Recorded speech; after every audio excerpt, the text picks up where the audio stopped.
ഈ പരിപാടിയിൽ എത്തിച്ചേർന്ന PM സിദ്ധാർത്ഥൻ സാർക്ക് ഒരു വലിയ നന്ദി പറയാം. കാരണം ഞങ്ങൾ ഇത്തരത്തിലൊരു പരിപാടി ആലോചിക്കുന്നത് ഈ ഒരു കൊറോണ ടൈമിൽ നമുക്ക് എന്താണ് പുതുതായി ചെയ്യാൻ പറ്റുക എന്നുള്ള ഒരു തോട്ടിൽ നിന്നാണ്.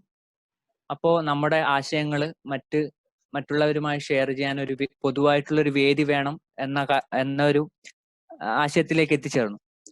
അതാണ് സി ഹൈ എന്ന പേരിലുള്ള നമ്മളിപ്പോൾ ഒരു സയൻസ് ക്ലബിന്റെ രൂപീകരണത്തിലേക്ക് മാറിയിട്ടുള്ളത്. അപ്പോൾ ഇന്ന് നമ്മുടെ അതിഥിയായിട്ട് വന്നിട്ടുള്ളത് സിദ്ധാർത്ഥൻ സാറാണ്.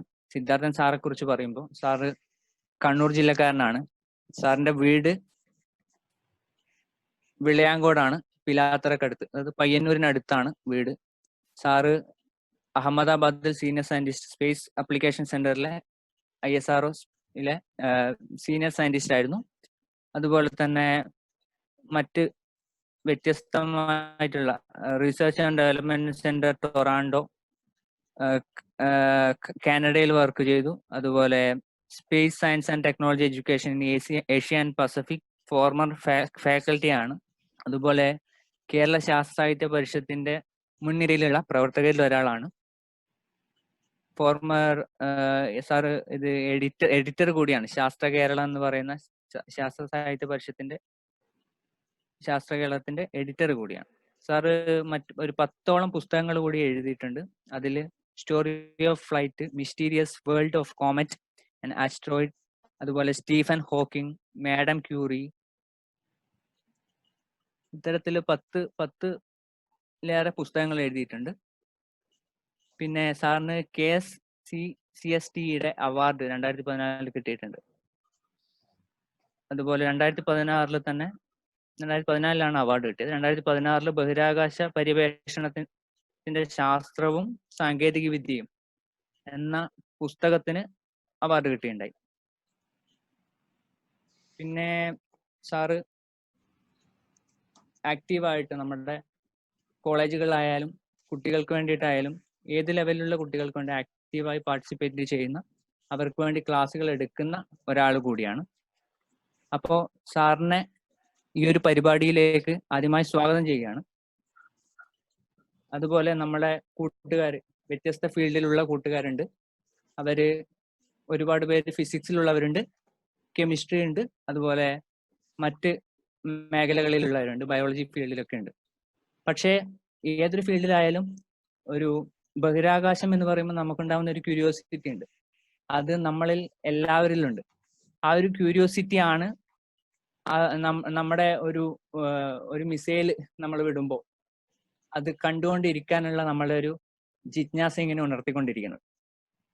അപ്പോൾ ഇപ്പം പറയാനുള്ളത്, സാറ് നമ്മളോട് സ്പേസ് റിസർച്ച് എന്താണ്, സ്പേസ് റിസർച്ചിന്റെ സാധ്യതകൾ എന്താണ്, പിന്നെ ഞങ്ങൾ കുറച്ച് ക്വസ്റ്റ്യൻസ് ഓൾറെഡി പ്രിപ്പയർ ചെയ്ത് കൊടുത്തിട്ടുണ്ടായിരുന്നു. അതിന്റെ അടിസ്ഥാനത്തിലുള്ള ഒരു ടോക്കാണ് സാർ ഇപ്പോൾ തരുന്നത്.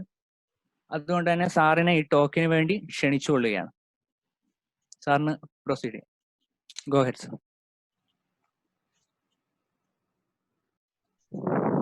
ഓക്കെ, എനിക്ക് ഫുൾ സ്ക്രീൻ കാണുന്നില്ല. നിങ്ങളുടെ ഈ പോസ്റ്റ് ആണ് കാണുന്നത്. ഞാനിപ്പോഴും സി ഹൈ എന്ന് ഹൈ പറഞ്ഞു. ഓക്കെ ഓക്കെ, അത് ഞാൻ മാറ്റാം. ഓക്കെ ശരി. Okay, it's okay, I think. Okay, എന്നെ നിങ്ങളുടെ ഈ പ്രോഗ്രാമിന്റെ ഫസ്റ്റ് സെഷനിലേക്ക് തന്നെ എന്നെ വിളിച്ചതിന് വളരെ സ്നേഹം എല്ലാവർക്കും. ഞാൻ നിങ്ങൾ ചോദ്യങ്ങൾ അയച്ചതിന്റെ അടിസ്ഥാനത്തിൽ ആദ്യത്തെ ഒരു 15-20 മിനിറ്റ്സ് ബ്രീഫായിട്ട് എന്താണ് സ്പേസ് റിസർച്ച്, അല്ലെങ്കിൽ എന്താണ് ഈ ബഹിരാകാശ ഗവേഷണ കേന്ദ്രങ്ങൾ ചെയ്യുന്നത് എന്നാണ് പറയാൻ പോകുന്നത്. സ്പേസ് റിസർച്ചിന്റെ ഒരു മേജർ പ്രോബ്ലം, അത് വളരെ വൈഡ് ആയിട്ടുള്ള ഒരു ഫീൽഡാണ്. ഡെപ്ത് ഉണ്ട് എങ്കിൽ കൂടി വൈഡ് ആണ്. അപ്പൊ നമുക്ക് ഒരു പർട്ടിക്കുലർ ഡയറക്ഷനിലേ പോകാൻ പറ്റും. എല്ലാം പറയണമെങ്കിൽ ദിവസങ്ങളോളം വേണം. അതുകൊണ്ട് ഞാൻ പ്രസക്തമായ നിങ്ങളുടെ ചോദ്യങ്ങളെ ബേസ് ചെയ്തുകൊണ്ടുള്ള ഒരു സംസാരമാണ് നടത്താൻ പോകുന്നത്. സ്പേസ് റിസർച്ചിന്റെ ഹിസ്റ്ററി നോക്കിക്കഴിഞ്ഞാൽ നമുക്കതിനെ വേണമെങ്കിൽ ഒരു 2-3 വിഭജിക്കാം. 1957 സ്പുട്നിക് വിക്ഷേപിക്കുന്നത് മുതൽ നീൽ ആംസ്ട്രോങ് ചന്ദ്രനിൽ ഇറങ്ങുന്ന വരെയുള്ള കാലഘട്ടത്തെ നമുക്ക് വേണമെങ്കിൽ ബഹിരാകാശത്തെ കീഴടക്കലിന് വേണമെങ്കിൽ പറയാം. ഈ കീഴടക്കൽ വളരെ പവർഫുൾ, ശക്തിയേറിയത് എന്നൊക്കെ പറഞ്ഞാൽ അതിൻ്റെ ഒരു നെഗറ്റീവ് കൊണോട്ടേഷൻ ആണ് എൻ്റെ മനസ്സിൽ. അതുകൊണ്ട് ബഹിരാകാശത്തെ കുറിച്ച് അറിയുക എന്നുള്ള ഒന്നാണ്. പിന്നീടാണ് നമ്മൾ മേജർ ആപ്ലിക്കേഷൻസിലേക്ക് വരുന്നത്. നിങ്ങളുടെ ഒരു ചോദ്യം തന്നെ അതിലുണ്ട്, നമ്മൾ കാശ് ചെലവാക്കുമ്പോൾ എന്തിന് എന്നുള്ള. അപ്പോ നമ്മൾ നികുതി പണം ഉപയോഗിച്ചാണ് ഇതൊക്കെ ചെയ്യുന്നത്, അതിന്റെ ഹ്യൂജ് ബഡ്ജറ്റാണ്. അപ്പോൾ ഇതുകൊണ്ട് ജനങ്ങൾക്ക് എന്ത് ഉപകാരം എന്നുള്ളത് തന്നെയാണ് ആപ്ലിക്കേഷൻസ് വരുന്നത്. ആപ്ലിക്കേഷൻസ് കൂടാതെ ഇമ്മീഡിയറ്റ് ആപ്ലിക്കേഷൻസ് ഇല്ലാത്ത കുറേ ഗവേഷണങ്ങളും നടക്കുന്നുണ്ട്, നല്ലൊരു പാർട്ട്. അതാണ് മൂന്നാമത്തെ part. Actually second and third part overlapping ആണ്. അപ്പൊ നമ്മൾ സ്പേസ് റിസർച്ച് എന്ന് പറഞ്ഞാൽ എന്താ ഉദ്ദേശിക്കുന്നത്, ഗവൺമെന്റ് എന്താ വേണ്ടത്, ജനങ്ങൾക്ക് എന്താണ് വേണ്ടത് എന്ന് പറഞ്ഞാൽ ബേസിക്കലി നമുക്ക് സാറ്റലൈറ്റ്സ് ആണ് വേണ്ടത്. റോക്കറ്റ്സ് എന്ന് പറഞ്ഞാൽ ഈ സാറ്റലൈറ്റിന്റെ ബഹിരാകാശത്ത് എത്തിക്കുവാനുള്ള ഒരു മീൻസ് മാത്രമാണ്. അതാണ് നിങ്ങളുടെ ഒരു ചോദ്യം, സ്പേസ് ടെതർ. നമുക്ക് ഈ റോക്കറ്റിന് പകരം വേറെ എന്തെങ്കിലും പോസിബിൾ ആണെങ്കിൽ ഉപയോഗിക്കാം, പക്ഷെ ആസ് ഓൺ ടുഡേ റോക്കറ്റേ പോസിബിൾ ഉള്ളൂ. അപ്പൊ സാറ്റലൈറ്റ് ആണ് നമ്മുടെ കണ്ണും കാതും ബഹിരാകാശത്ത്. അത് ഉപയോഗിച്ചാണ് നമ്മൾ എല്ലാ ആപ്ലിക്കേഷൻസും നടത്തുന്നത്. ഇനി ഒരു സാറ്റലൈറ്റ് എത്ര ചെറുതാവാം, എത്ര വലുതാവാം. ക്യൂബ് സാറ്റ് എന്ന് പറഞ്ഞിട്ട് വളരെ ചെറിയ 10 സെന്റിമീറ്റർ ക്യൂബ് മുതൽ നമ്മുടെ ജി സാറ്റ്, ഹ്യൂജ് സാറ്റലൈറ്റ് ആണ്. Compton gamma ray X ray gamma ray telescope ഉണ്ടായിരുന്നു, 20 ടൺ 20,000 കിലോഗ്രാം ഉള്ള ഹ്യൂജ് വൺ. ISS ഒരു ഫുട്ബോൾ ഫീൽഡിനോളം വലുപ്പമുള്ള, ഇതൊക്കെ നമുക്ക് സാറ്റലൈറ്റ് ആണ്, സ്പേസ് ക്രാഫ്റ്റ് ആണ്. Earth observation satellite 5 to 10 kg മുതൽ 1000 kg വരെയുള്ള എർത്ത് ഒബ്സർവേഷൻ സാറ്റലൈറ്റ്സ് ഉണ്ട്. നിങ്ങൾ ഇടയ്ക്ക് പേപ്പറിൽ വായിച്ചിട്ടുണ്ടാവും, ഇസ്രോ 104 ഉപഗ്രഹങ്ങൾ ഒന്നിച്ച് വിക്ഷേപിച്ചു. അതിൽ 101 എണ്ണവും ചെറിയ 5 കിലോഗ്രാം മാത്രം വരുന്ന, 5 കിലോഗ്രാം എന്ന് പറഞ്ഞാൽ റഫ്ലി നമ്മുടെ അതിന്റെ ഷേപ്പ് നമ്മുടെ ഒരു ഇസ്ത്രിപ്പെട്ടി കടയിൽ നിന്ന് വാങ്ങുമ്പോൾ ഒരു ബോക്സ് കിട്ടും, അല്ലെങ്കിൽ ഒരു ചെരുപ്പ് വാങ്ങുമ്പോൾ, ഷൂ അല്ല ചെരുപ്പ്, ആ സൈസിലുള്ള ഒന്നാണ് ഒരു റിമോട്ട് സെൻസിങ് സാറ്റലൈറ്റ്. അങ്ങനെയുള്ള 100 എണ്ണം ഉപയോഗിച്ചുകൊണ്ടാണ് ഫുൾ ഭൂമിയെ നോക്കുന്നത്. പക്ഷെ ഇന്ത്യയുടെ IRS അല്ലെങ്കിൽ ഫ്രാൻസിന്റെ സ്പോട്ട്, ഇതൊക്കെ തന്നെ വലിയ സാറ്റലൈറ്റ്സ് ആണ്, ഒറ്റ ഒന്നാണ്, അതിന് കൂടുതൽ കാര്യങ്ങൾ ചെയ്യാൻ പറ്റും. അപ്പോ ഇപ്പൊ സ്പേസ് റിസർച്ച് നടക്കുന്ന ഒരു ഡിബേറ്റ് എന്താന്ന് വെച്ചാൽ, whether we should go for A bigger satellite or many small satellites. അതാണ് ഒരു ഡിബേറ്റ്. മെനി സ്മോൾ സാറ്റലൈറ്റ് ആവുമ്പോൾ ചെറിയ കമ്പനികൾക്ക് രംഗത്ത് വരാൻ പറ്റും. ബിഗ് സാറ്റലൈറ്റ് ഉണ്ടാക്കുക എന്ന് പറഞ്ഞാൽ പ്രൈവറ്റ് കമ്പനികൾക്ക് കുറച്ച് വിഷമമുള്ളതാണ്. Still they are making it. മറ്റൊന്നാണ് നമ്മുടെ കമ്മ്യൂണിക്കേഷൻ സാറ്റലൈറ്റ്. ഇതൊക്കെ നമ്മൾ ചെയ്യുന്ന ഈ കാര്യങ്ങൾ എല്ലാ കമ്മ്യൂണിക്കേഷൻ, ടെലിഫോൺ, ഡാറ്റ നെറ്റ്വർക്കിംഗ്, നമ്മൾ ഇന്റർനെറ്റ് നമ്മൾ വളരെ തെറ്റായി ഉപയോഗിക്കുന്ന ഡാറ്റ കമ്മ്യൂണിക്കേഷൻ, ടെലിവിഷൻ ബ്രോഡ്കാസ്റ്റ്, ഇതൊക്കെ ഡീൽ ചെയ്യുന്നതാണ് കമ്മ്യൂണിക്കേഷൻ സാറ്റലൈറ്റ്. കമ്മ്യൂണിക്കേഷൻ സാറ്റലൈറ്റിന് ചെറുതാവാൻ പറ്റില്ല സിംപ്ലി. കാരണം അങ്ങനെ വളരെ ചെറുതായി കഴിഞ്ഞാൽ ലൈഫ് കുറയും. നമുക്ക് അങ്ങനെയുള്ള സാറ്റലൈറ്റ്സ് അല്ല കമ്മ്യൂണിക്കേഷന് വേണ്ടത്. നമുക്കൊരു 12 to 15 years ലൈഫ് ഉള്ള സാറ്റലൈറ്റ്സ് ആണ്. അപ്പൊ നാച്ചുറലി ഒരു 1200 to 1500 കിലോഗ്രാം വെയിറ്റ് ഉള്ള, മാസ് ഉള്ള ഒരു സാറ്റലൈറ്റിൽ 2000 കിലോഗ്രാമോളം ഫ്യൂവൽ ഉണ്ടാവും അതിനെ കൺട്രോൾ ചെയ്യാൻ. അങ്ങനെ ഒരു 3500 അല്ലെങ്കിൽ 4000 കിലോഗ്രാം ആയിരിക്കും കമ്മ്യൂണിക്കേഷൻ സാറ്റലൈറ്റ്സിന്റെ മാസ്. ഞങ്ങൾ വെയിറ്റ് എന്ന് അറിഞ്ഞുകൊണ്ടാണ് പറയാത്തത്. വെയിറ്റ് എന്ന് പറഞ്ഞ ഒരു ഫോഴ്സ് ആയിട്ടാണ് ഞങ്ങൾ ഫിസിക്സുകാർ കണക്കാക്കുക. നമുക്ക് സിമ്പിൾ ഭാഷയിൽ വെയിറ്റ് എന്ന് പറയാം, ഭാരം. ഇതിനെ ഭൂമിക്ക് മുകളിൽ 36,000 കിലോമീറ്റർ ഉയരത്തിൽ എത്തിക്കണം. അവിടെ നിന്നുകൊണ്ടാണ് കമ്മ്യൂണിക്കേറ്റ് ചെയ്യുന്നത്. അപ്പോ അതൊക്കെ കോംപ്ലക്സ് ഏരിയ ആണ്, കൂടുതൽ കാശ് വേണ്ട ഏരിയ ആണ്. അതാണ് അക്കാര്യങ്ങളൊക്കെ കൂടുതൽ ഗവൺമെന്റ് ഏജൻസീസും വലിയ കമ്പനികളും ചെയ്യുന്നത്. ഈ ആദ്യം പറഞ്ഞ സാറ്റലൈറ്റ്സ്, റിമോട്ട് സെൻസിങ് അല്ലെങ്കിൽ എർത്ത് ഒബ്സർവേഷൻ സാറ്റലൈറ്റ്, ഭൗമ നിരീക്ഷണ ഉപഗ്രഹങ്ങൾ ഒരു 600 to 1000 കിലോമീറ്റർ ഉയരത്തിലാണ്. പോൾ ടു പോൾ, ഭൂമിയുടെ ഉത്തര ധ്രുവത്തിൽ ദക്ഷിണ ധ്രുവത്തിലേക്കാണ് സഞ്ചരിക്കുക. അതേസമയം ഭൂമി കിഴക്കോട്ട് തിരിയും. അതുകൊണ്ട് ഒരു 24 to 32 ഓർബിറ്റ് എടുക്കുമ്പോഴേക്കും ഈ സാറ്റലൈറ്റിന് ഭൂമിയുടെ ഒരു ഫുൾ ചിത്രം കിട്ടും. ഭൂമിയിൽ നടക്കുന്ന എല്ലാം അതിന് കാണാം. അതാണ് മോസ്റ്റ് ഇമ്പോർട്ടൻറ്റ്. എനിത്തിങ് അതിന്റെ ക്യാമറയുടെ റെസൊല്യൂഷൻ അനുസരിച്ച് എന്തു കാണാം? നമ്മുടെ കാർട്ടോസാറ്റിന് 35 സെന്റിമീറ്റർ വലുപ്പം ഉള്ള എന്തെങ്കിലും ഉണ്ടെങ്കിൽ അതൊരു ഡോട്ടായി പ്രത്യക്ഷപ്പെടും.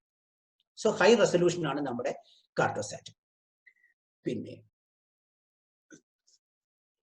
മറ്റൊന്ന്, ഇത് രണ്ടാണ് നമ്മുടെ മെയിൻ ആപ്ലിക്കേഷൻസ്. ഇതിന്റെ ചെറിയ വകഭേദങ്ങളാണ് പിന്നെ എന്താണ് വെതർ സാറ്റലൈറ്റ്സ്. ഭൂമിയുടെ പടങ്ങൾ എടുക്കുക, ക്ലൈമറ്റ്. ഇപ്പോഴും നമ്മൾ ഇൻസാറ്റ് പിക്ചർ ഓഫ് കേരള അല്ലെങ്കിൽ ഇന്ത്യ, സൗത്ത് ഇന്ത്യ എന്നൊക്കെ നോക്കിക്കഴിഞ്ഞാൽ കംപ്ലീറ്റ്ലി കേരളത്തിന്റെ മേലെ മേഘാവൃതമായിട്ടുള്ള ചിത്രങ്ങൾ കിട്ടും.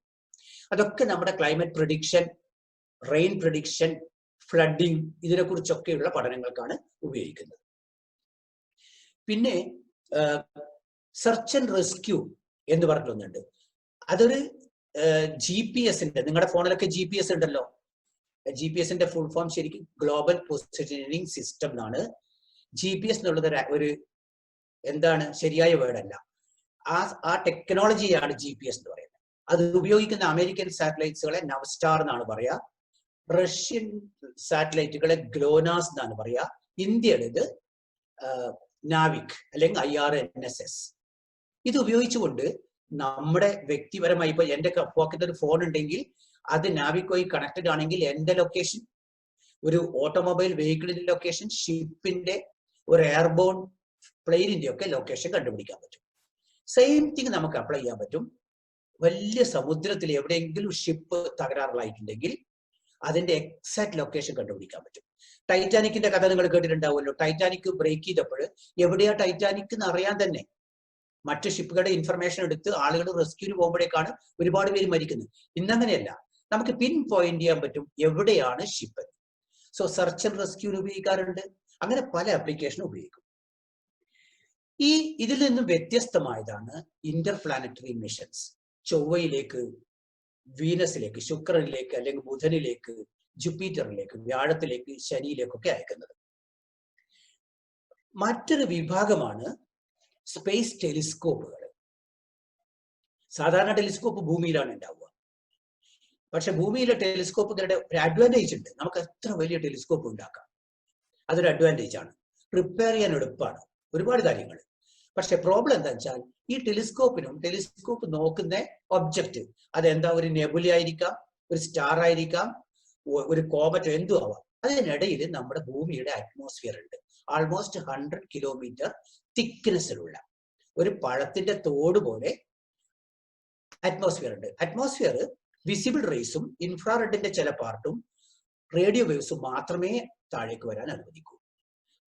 UVയുടെ ഹൈ എനർജി അതൊക്കെ ഓസോൺ മേഖലയിൽ വെച്ച് നശിച്ചു പോവും. പിന്നെ താഴേക്ക് വരില്ല. എക്സ്റേ കടത്തിവിടില്ല. ഇൻഫ്രാറെഡിന്റെ മറ്റ് പാർട്ടൊന്നും കടത്തിവിടില്ല. അപ്പൊ നമുക്ക് ആദ്യകാലത്ത് നമ്മൾ സ്പേസിലെ ഒരു പർട്ടിക്കുലർ ഒബ്ജക്റ്റ് നോക്കിയാൽ വിസിബിൾ ലൈറ്റിലൂടെ കിട്ടുന്ന പിക്ചർ മാത്രമേ നമുക്ക് കിട്ടൂ. പക്ഷെ സ്പേസ് ടെലിസ്കോപ്പ് ഈ അന്തരീക്ഷത്തിന്റെ പുറത്തായതുകൊണ്ട് പ്രപഞ്ചത്തിലുള്ള എല്ലാ ഒബ്ജക്റ്റുകളെയും അതിന് യാതൊരു ഒബ്സ്ട്രക്ഷനും ഇല്ലാതെ കാണാൻ പറ്റും. ഹെയ്സ് ഉണ്ടാവില്ല. അതിന്റെ ഏറ്റവും നല്ല നമുക്ക് തെളിവ് കിട്ടിയത് ഒരു പർട്ടിക്കുലർ നെബുലയുണ്ട്. ഭൂമിയിൽ നിന്ന് എടുത്തൊരു ഫോട്ടോവും ഹബിൾ എടുത്തൊരു ഫോട്ടോവും തമ്മിലുള്ള ഒരു വ്യത്യാസം എൻ്റെ ഒരു ബുക്കിലുണ്ട് ഇവിടെ, പക്ഷെ ഞാൻ സമയം കളയുന്നില്ല. അപ്പോ ആ വ്യത്യാസമുണ്ട്. പ്ലസ് നമുക്ക് ഗാമാറേ ബേസ്റ്റിംഗ് കണ്ടുപിടിക്കാം. എക്സ്റേ എമിറ്റ് ചെയ്യുന്ന ഒരുപാട് വസ്തുക്കളുണ്ട്, അതിനൊക്കെ ട്രാക്ക് ചെയ്യാം. UV, visible, ultraviolet, microwave and radio waves എല്ലാം ഉപയോഗിച്ചുകൊണ്ട് ഈ പ്രപഞ്ചത്തെ കാണാൻ പറ്റും. അതാണ് സ്പേസ് ടെലിസ്കോപ്പിന്റെ അഡ്വാൻറ്റേജസ്. ഡിസഡ്വാൻറ്റേജസ്, അതിങ്ങനെ കറങ്ങിക്കൊണ്ടിരിക്കും.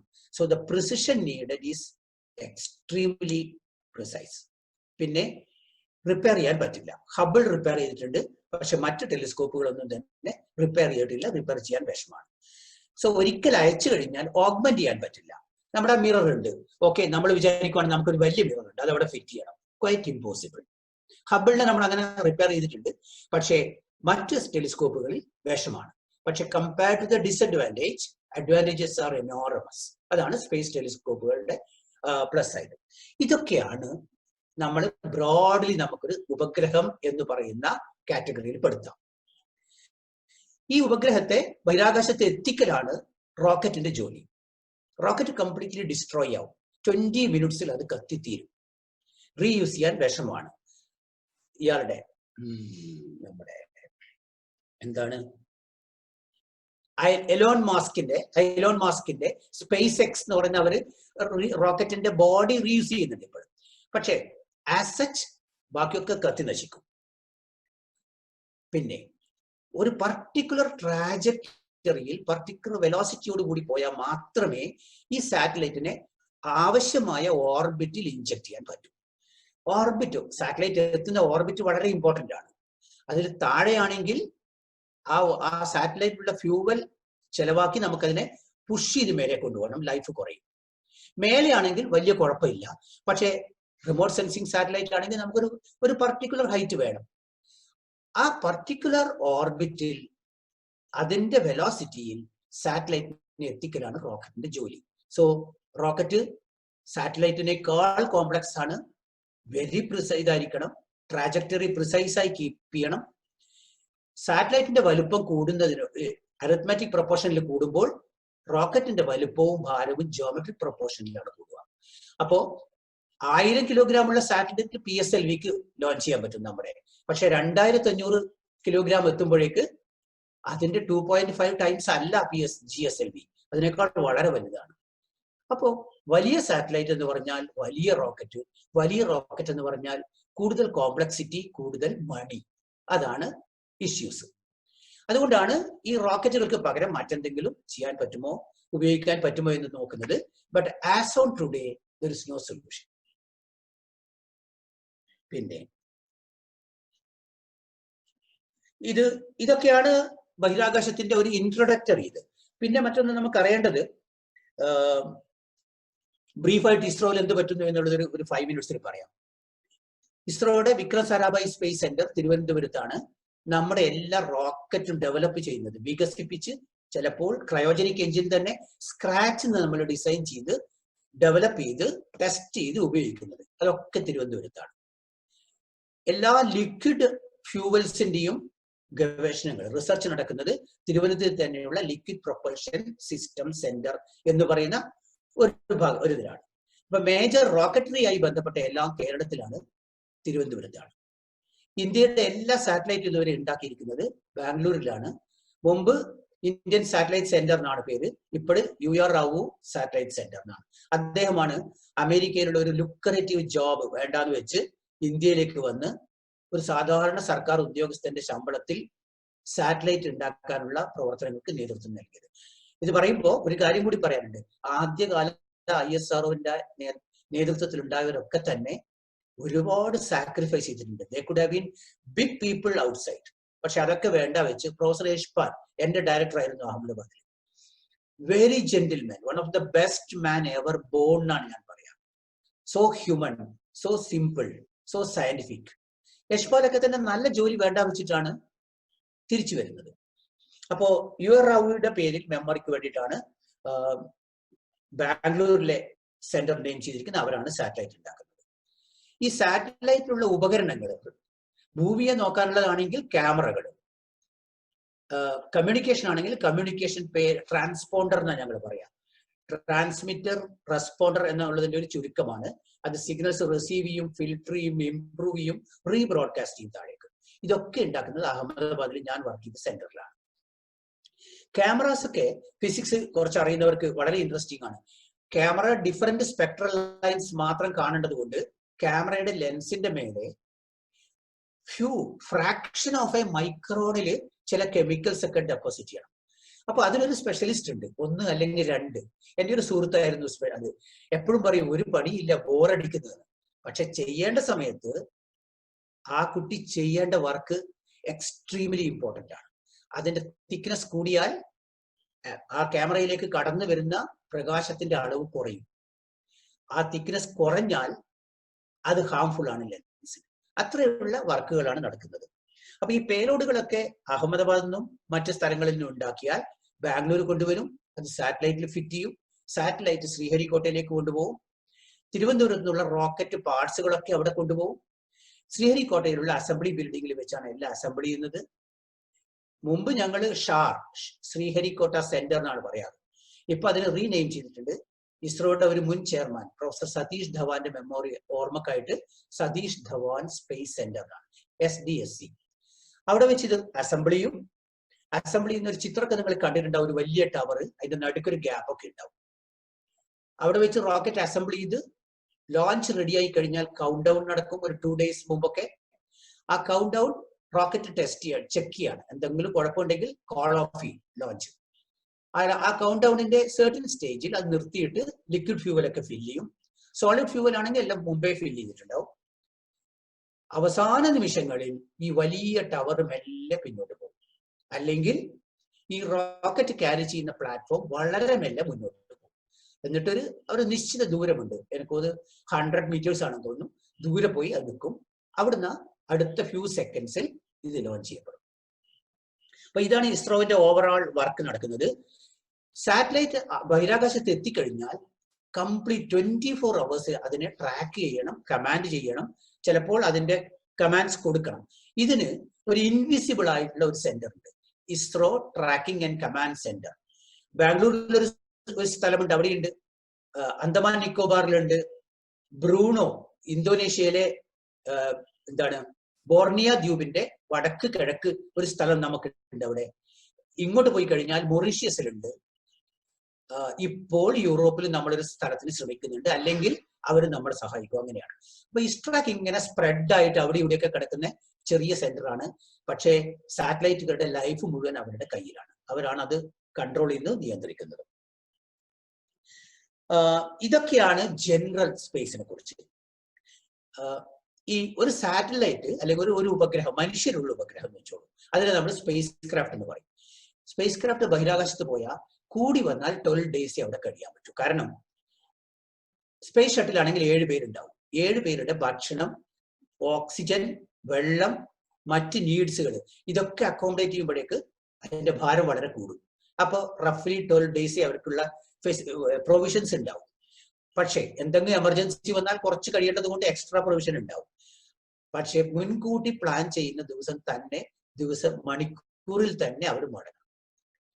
അപ്പൊ ഒരു പ്രോബ്ലം വരുക, നമുക്കൊരു എക്സ്പെരിമെന്റ് നടത്തണം ബഹിരാകാശത്തിൽ. ഫോർ എക്സാമ്പിൾ, നിങ്ങളൊക്കെ കണ്ണൂരുകാരൊക്കെയാണല്ലോ, കൃഷിയൊക്കെ അറിയുന്നവരാണ്.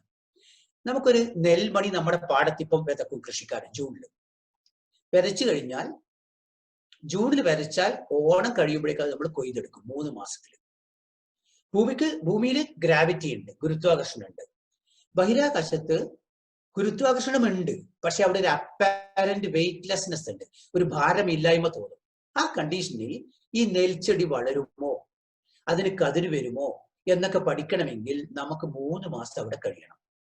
അപ്പോൾ സ്പേസ് ഷട്ടിൽ പറ്റില്ല, റഷ്യയുടെ സോയൂസും പറ്റില്ല, ഒന്നും പറ്റില്ല. അങ്ങനെയാണ് സ്പേസ് സ്റ്റേഷൻസ് തുടങ്ങിയത്. സ്പേസ് സ്റ്റേഷൻ ഹ്യൂജ് ആയിരിക്കും. ISS വളരെ വലുതാണ്.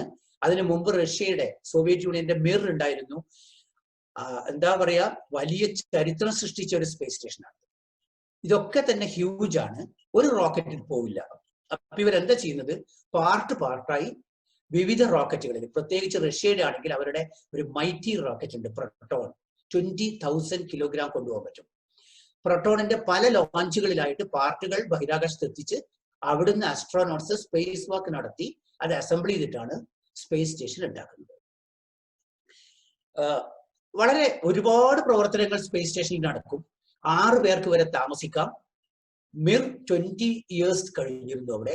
5 year ആയിരുന്നു ലൈഫ്, പക്ഷേ they stretched it to 20 years. ISS-ഉം കുറെ കാലമായി. ഇനിയും 2030 വരെ സ്ട്രെച്ച് ചെയ്യാനാണ് അവർ പ്ലാൻ. അവിടെ ഒരു സ്പേസിനെ കുറിച്ച് ജസ്റ്റ് ഒരു ഐഡിയ ഉള്ളവർക്ക്, ഒരു ഓർബിറ്റിൽ ഒരു സാറ്റലൈറ്റ് എത്തിക്കഴിഞ്ഞാൽ ഒരു ഫിക്സ്ഡ് വെലോസിറ്റി ഉണ്ട്.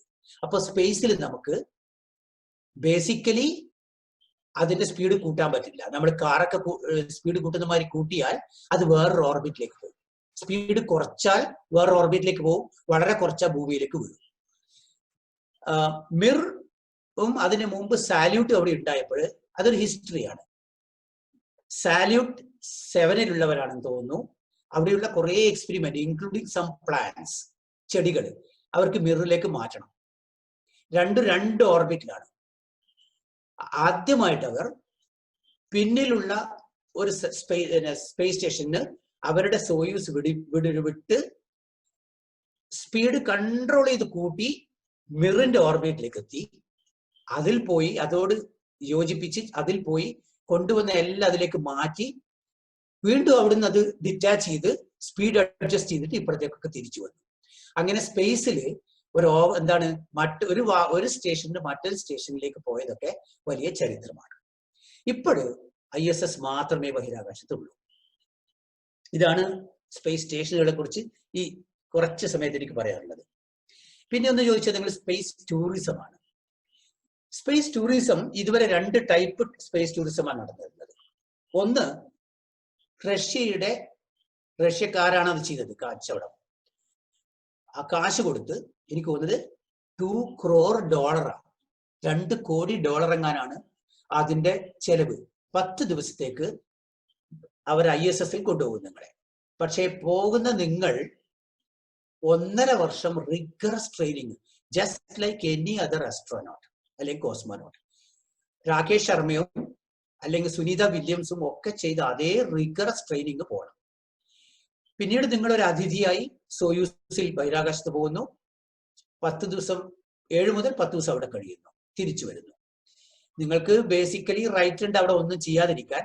പക്ഷേ പല രാജ്യങ്ങളും അവരുടെ ആൾക്കാർ പോയപ്പോൾ അവരോട് കുറെ എക്സ്പെരിമെന്റ്സ് പ്ലാൻ ചെയ്യാൻ പറഞ്ഞിരുന്നു. അവിടെ അങ്ങനെ ചെയ്തവരുണ്ട്. ഒരു ഇറാനിയൻ സ്ത്രീ ഉണ്ട്, അവര് ഒരു ചെടി വളർത്തുകയും അങ്ങനെ പലതും ഇറാൻ ആവശ്യപ്പെട്ടത് ചെയ്തു കൊടുത്തിരുന്നു. She's N Iranian American citizen. അപ്പോ അങ്ങനെ 10 പേര് മാക്സിമം ആണെന്ന് തോന്നുന്നു പോയത്. 8 മുതൽ 10 പേര്, പിന്നെ ആരും പോയിട്ടില്ല. മറ്റൊരു സ്പേസ് ടൂറിസം നിങ്ങൾ കേട്ടിരിക്കും, Richard Branson, British millionaire, Hollywood താരമൊക്കെയാണെന്ന് തോന്നുന്നു എനിക്ക്. അയാളുടെ വെർജിൻ ഗാലക്റ്റിക് എന്ന് പറയുന്ന ഒരു company space ship 1, space ship 2 ഇങ്ങനെയുള്ള 2 സ്പേസ് ഷിപ്പിൽ ബഹിരാകാശത്ത് കൊണ്ടുപോകും. പക്ഷെ അത് വേറൊരു കഥയാണ്. നിങ്ങൾ കാലിഫോർണിയയിലെ വാൻഡൻബർഗ് എയർപോർട്ടിൽ നിന്ന് അവരുടെ വിമാനം കം റോക്കറ്റിൽ കുതിച്ചു പൊങ്ങുന്നു. കുത്തനെ പോയിട്ട് 100 കിലോമീറ്റർ നിങ്ങൾ ക്രോസ് ചെയ്ത് കഴിഞ്ഞാൽ 1 മിനിറ്റ് 100 കിലോമീറ്ററിന്റെ മേലെ ഉണ്ടാവും.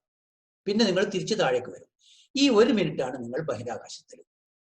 ആ 1 മിനിറ്റ് ബഹിരാകാശത്തിൽ പോകാൻ അല്ലെങ്കിൽ അവിടെ നിന്നുകൊണ്ട് ഭൂമിയെ നോക്കാനാണ് അവരും ആവശ്യപ്പെടുന്നത്. ഏകദേശം 200 കോടിയോ $2 കോടി എന്തോ ആണ്. Huge amount. We cannot think of that. അവർ അഡ്വർടൈസ് ചെയ്യുന്നത് എന്താണ്? നിങ്ങൾക്ക് നിങ്ങളുടെ ജീവിതത്തിൽ 1 മിനിറ്റെങ്കിൽ 1 മിനിറ്റ് ബഹിരാകാശത്ത് നിന്നുകൊണ്ട് ഭൂമിയിലെ അഭൗമമായ കാഴ്ചകൾ കാണാം. ഞങ്ങൾ അതിന് സൗകര്യങ്ങൾ ഒരുക്കി തരുന്നു. സ്പേസ് ഷിപ്പ് 1 ആരെയും ടൂറിസ്റ്റുകളെ കൊണ്ടുപോയില്ല. അവരുടെ പൈലറ്റുമാരൊക്കെ എക്സ്പെരിമെന്റ് ഒക്കെ ചെയ്തു. സ്പേസ് ഷിപ്പ് 2 ടൂറിസ്റ്റുകളെ കൊണ്ടുപോകാൻ പ്ലാൻ ഇട്ടിരുന്നത്. പക്ഷെ 2014 സ്പേസ് ഷിപ്പ് 2 ബഹിരാകാശത്തേക്ക് അവിടെ ഇവരുടെ ഈ ആൾമോസ്റ്റ് വെർട്ടിക്കൽ ടേക്ക് ഓഫ് ആണ്. അതിന്റെ പീക്കിലെത്തിയപ്പോൾ തകർന്നു വീണു. ഒരു പൈലറ്റ് മരിച്ചു, മറ്റേ പൈലറ്റ് ഇഞ്ചുറിയോടുകൂടി രക്ഷപ്പെട്ടു. അതിനുശേഷം അവർ സ്പേസ് ഷിപ്പ് 2 റിവൈവ് ചെയ്യുമെന്ന് പറഞ്ഞിട്ടുണ്ട്. സോ ഫാർ ഫ്ലൈറ്റ് നടന്നിട്ടില്ല. നമ്മുടെ സ്റ്റീഫൻ ഹോക്കിംഗ് അതിലൊന്ന് ബഹിരാകാശത്ത് പോകണമെന്ന് ആഗ്രഹം ഉണ്ടായിരുന്നു. പിന്നെ കുറച്ചൊക്കെ ട്രെയിനിങ്ങിനൊക്കെ പോയിരുന്നു. നിർഭാഗ്യവശാൽ സ്പേസ് ഷിപ്പ് 2 തകർന്നത് കൊണ്ട് ഹോക്കിങ്ങിന് പോകാൻ കഴിഞ്ഞില്ല. ഇപ്പോൾ ഹോക്കിങ് ജീവിച്ചിരിക്കില്ല. അങ്ങനെ ഹോക്കിംഗ് ഒരുപാട് നേട്ടങ്ങൾ നേടിയ ആളാണ്. അയാളുടെ ആത്മകഥ വായിച്ചു നോക്കിയാൽ നിങ്ങൾ അത്ഭുതപ്പെടും. അയാൾ ചൈനയിലെ വൻമതിൽ കയറിയിട്ടുണ്ട്, സമുദ്രത്തിനടിയിൽ പോയിട്ടുണ്ട്, ഇന്ത്യയിൽ 2 പ്രാവശ്യം വന്നിട്ടുണ്ട്. അത് അയാൾ വലിയ മഹത്വമായിട്ടാണ് കാണുന്നത്. ഇന്ത്യയിൽ വരിക എന്ന് പറഞ്ഞാൽ ചില പാശ്ചാത്യർ വലിയൊരു ഗ്രേറ്റ് തിങ് ആണ് കാണുന്നത്. അങ്ങനെ വൈറ്റ് ഹൗസിൽ പ്രസംഗിച്ചിട്ടുണ്ട്, ചൈനയിലെ പീപ്പിൾസ് ഹാളിൽ പ്രസംഗിച്ചിട്ടുണ്ട്. ഇതൊക്കെ നേടിയ ഹോക്കിംഗ് അവസാനം ഒരാഗ്രഹം ബാക്കി വെച്ചാണ് നമ്മളെ വിട്ടുപിരിഞ്ഞത്. സ്പേസ് പോകാൻ പറ്റിയില്ല.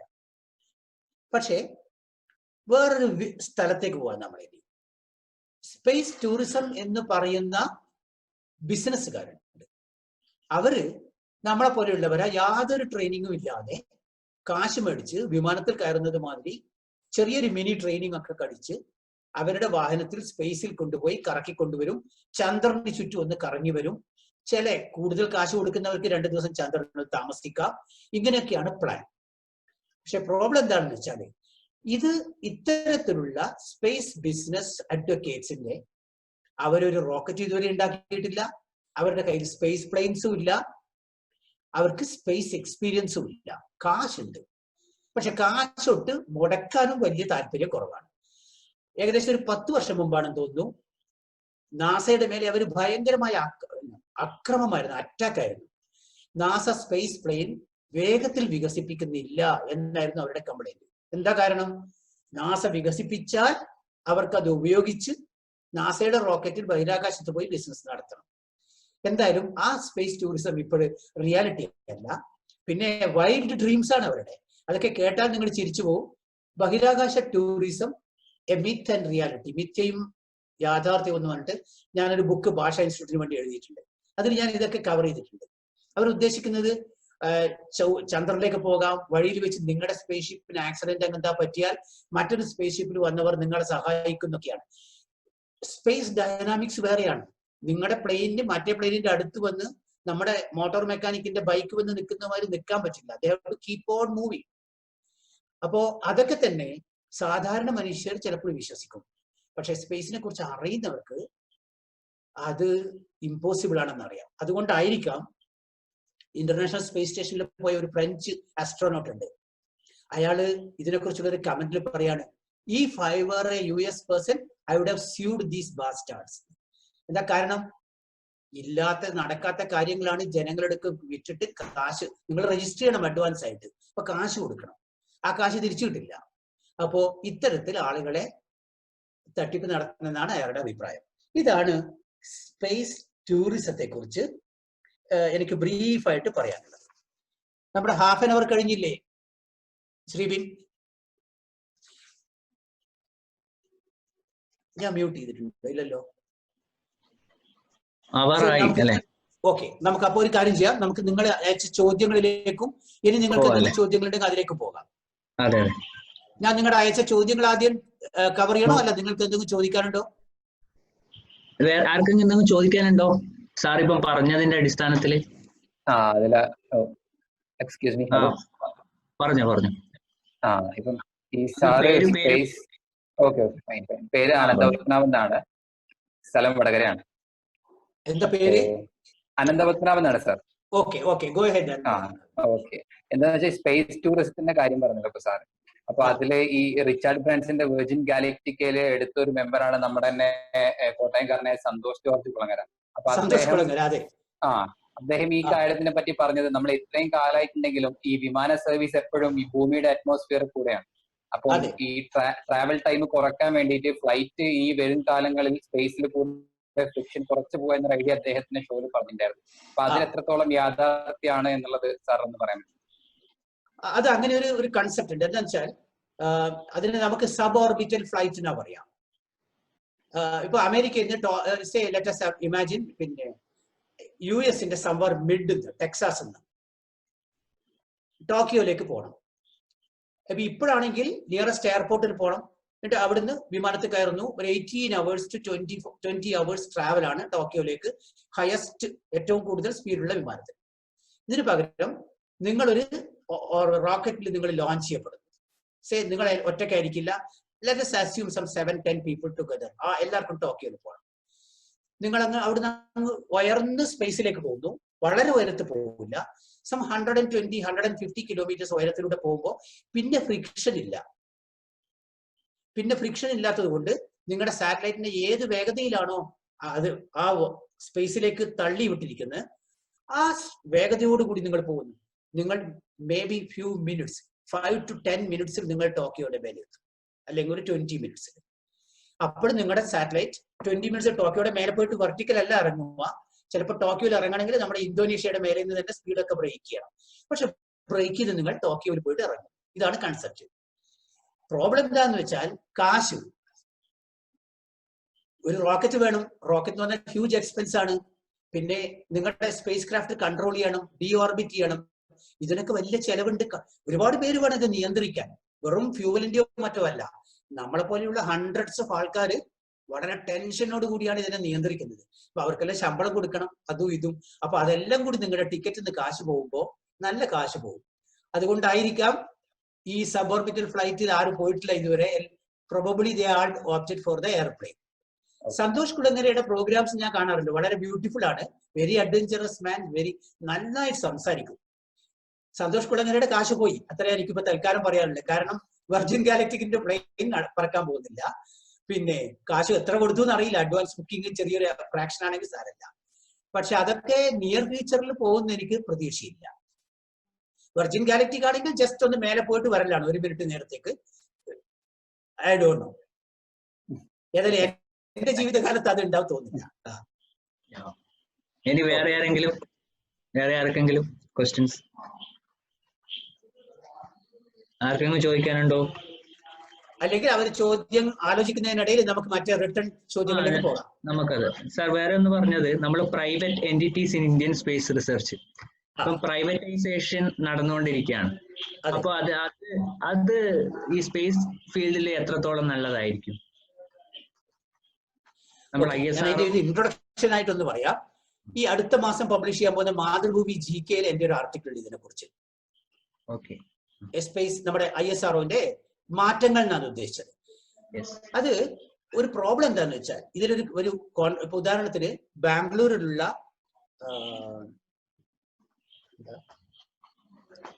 ടെക് സ്പേസ് എന്തോ പറയുന്ന ഒരു കമ്പനി ഉണ്ടായിരുന്നു. ഞാൻ ഇന്നലെ അവരെ കുറിച്ച് മിനിയാന്നൊക്കെ ഡീറ്റെയിൽ വായിക്കും ഈ ആർട്ടിക്കിളിന് വേണ്ടി. അവരാരും ശമ്പളം വാങ്ങാതെ അത് ജോലിയൊക്കെ തുടങ്ങിയത്. പക്ഷെ ഇപ്പോഴെനിക്ക് നോക്കുമ്പോൾ തോന്നുന്നത് they had no clue about space. അവർ മത്സരിക്കാൻ പോയത് ഗൂഗിൾ എക്സ് പ്രൈസ് എന്ന് പറയുന്ന ഒരു പ്രൈസ് നേടാൻ വേണ്ടിയാണ്. 2010 കമ്പനി തുടങ്ങിയത്, 2011 ഈ മത്സരത്തിലേക്ക് വന്നത്. 2018 മുമ്പ് ചന്ദ്രനിൽ ഒരു ലാൻഡർ ഇറക്കണം എങ്കിൽ യു വിൻ ദ പ്രൈസ്, അതാണ്. പക്ഷെ അവരുടെ കുറെ പ്രോഗ്രസ് ഒക്കെ കണ്ടിട്ട് 1 മില്യൺ ഇന്റർമീഡിയറ്റ് എന്തോ പ്രൈസ് കൊടുത്തിരുന്നു അവർക്ക്. പക്ഷെ ദേ വൗണ്ട് ഇറ്റ് അപ്പ്. അതിനുശേഷമാണ് നമ്മുടെ ചന്ദ്രയാൻ 2 പൊളിഞ്ഞു പോയത്. അപ്പോ ആ ചിത്രങ്ങളും അവരുടെ ഡിസൈനും അതും അവരുടെ ആത്മവിശ്വാസമൊക്കെ കാണുമ്പോൾ എനിക്ക് തോന്നുന്നത് probably they have no clue about space. ചന്ദ്രനിലേക്കുള്ള യാത്ര എന്ന് പറഞ്ഞാൽ വളരെ എളുപ്പത്തിലുള്ളതല്ല. ആദ്യത്തെ 8 വാഹനങ്ങൾ ചന്ദ്രനിൽ വീണ് തകർന്ന ശേഷമാണ് സോവിയറ്റ് യൂണിയന്റെ ലൂണ 9 അവിടെ സോഫ്റ്റ് ലാൻഡ് ചെയ്തത്. 11 എണ്ണം അമേരിക്കയുടെ തകർന്ന ശേഷമാണ് അമേരിക്ക ഒന്ന് സോഫ്റ്റ് ലാൻഡ് ചെയ്തത്. ഓഫ് കോഴ്സ് നമുക്ക് അവരുടെ പാഠങ്ങൾ ഉൾക്കൊള്ളാം, but still it seems very amateurish approach. ഇപ്പോഴവര് ISROയുടെ ടീം ഇൻഡസ്, അതാണ് പേര്, ടീം ഇൻഡസ്. ISRO ഇപ്പോ കുറെ സബ് കോൺട്രാക്ട് കൊടുക്കുന്നതിൽ ചിലപ്പോൾ അവരും ബിഡ് ചെയ്തിട്ടുണ്ട്. ISRO ഇപ്പോൾ പറഞ്ഞിട്ടുണ്ട് 5 PSLV റോക്കറ്റ് ഉണ്ടാക്കാനും 30 സാറ്റലൈറ്റ് ഉണ്ടാക്കാനും പ്രൈവറ്റ് പാർട്ടീസിനെ ഇൻവൈറ്റ് ചെയ്തിട്ടുണ്ട്. We have to really wait and watch how many of them turn up എന്നുള്ളത്. ഒന്ന്, ISRO 50 ഇയേഴ്സിലൂടെയാണ് ഈ എക്സ്പീരിയൻസ് ബിൽഡപ്പ് ചെയ്തത്. തീരെ എക്സ്പീരിയൻസ് ഇല്ലാത്തൊരു കമ്പനിക്ക് ഈവൺ ISRO ഹെൽപ്സ് അബണ്ടന്റ്ലി പെട്ടെന്ന് അങ്ങ് ഉയരാൻ പറ്റുമോ, ഇത്തരം കാര്യങ്ങൾ പറ്റുമോ എന്നാണ് എൻ്റെ ഒരു ഡൗട്ട്. നിങ്ങൾ അബ്ദുൽ കലാമിന്റെ ഒക്കെ കഥ കേട്ടിട്ടുണ്ടാവും. നമ്മൾ ഹാർഡ് വർക്ക് ചെയ്തിട്ട് ഇഞ്ച് ബൈ ഇഞ്ചാണ് നമ്മൾ മുന്നോട്ട് നീങ്ങിയത്.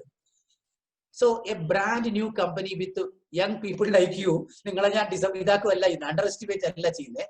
പക്ഷേ പെട്ടെന്നൊരു BEയും M.Tech പാസ്സായവർക്ക് ചന്ദ്രനിലേക്കും ബഹിരാകാശത്തേക്കും യാത്ര ചെയ്യാനുള്ള വാഹനങ്ങൾ ഡിസൈൻ ചെയ്യാനൊക്കെ പറ്റുമോ എന്ന് ഡൗട്ട്ഫുൾ ആണ്. പക്ഷേ ചെറിയ സാറ്റലൈറ്റ്, ഞാൻ നേരത്തെ പറഞ്ഞ 5 കിലോഗ്രാം 10 കിലോഗ്രാം ഉള്ള റിമോട്ട് സെൻസിങ് സാറ്റലൈറ്റ്സ്, അതിന്റെ ആപ്ലിക്കേഷൻസ് ഉള്ള ഫീൽഡുകളിലൊക്കെ അവർക്ക് ചാൻസ് ഉണ്ട്.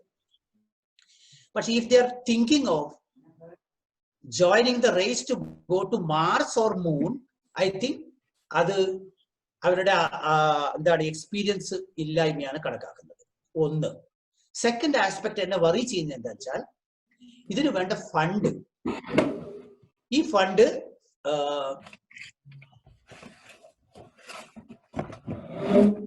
അവർക്ക് ഉണ്ടാക്കാൻ പറ്റുമോ എന്നുള്ളതാണ് ഡൗട്ട്ഫുൾ. സ്പേസിന്റെ ഒരു കാര്യം, നിങ്ങൾ ഇന്ന് കാശ് ഇൻവെസ്റ്റ് ചെയ്താൽ അതിന്റെ റിസൾട്ട് കിട്ടാൻ 10 to 20 ഇയേഴ്സ് കാത്തിരിക്കണം.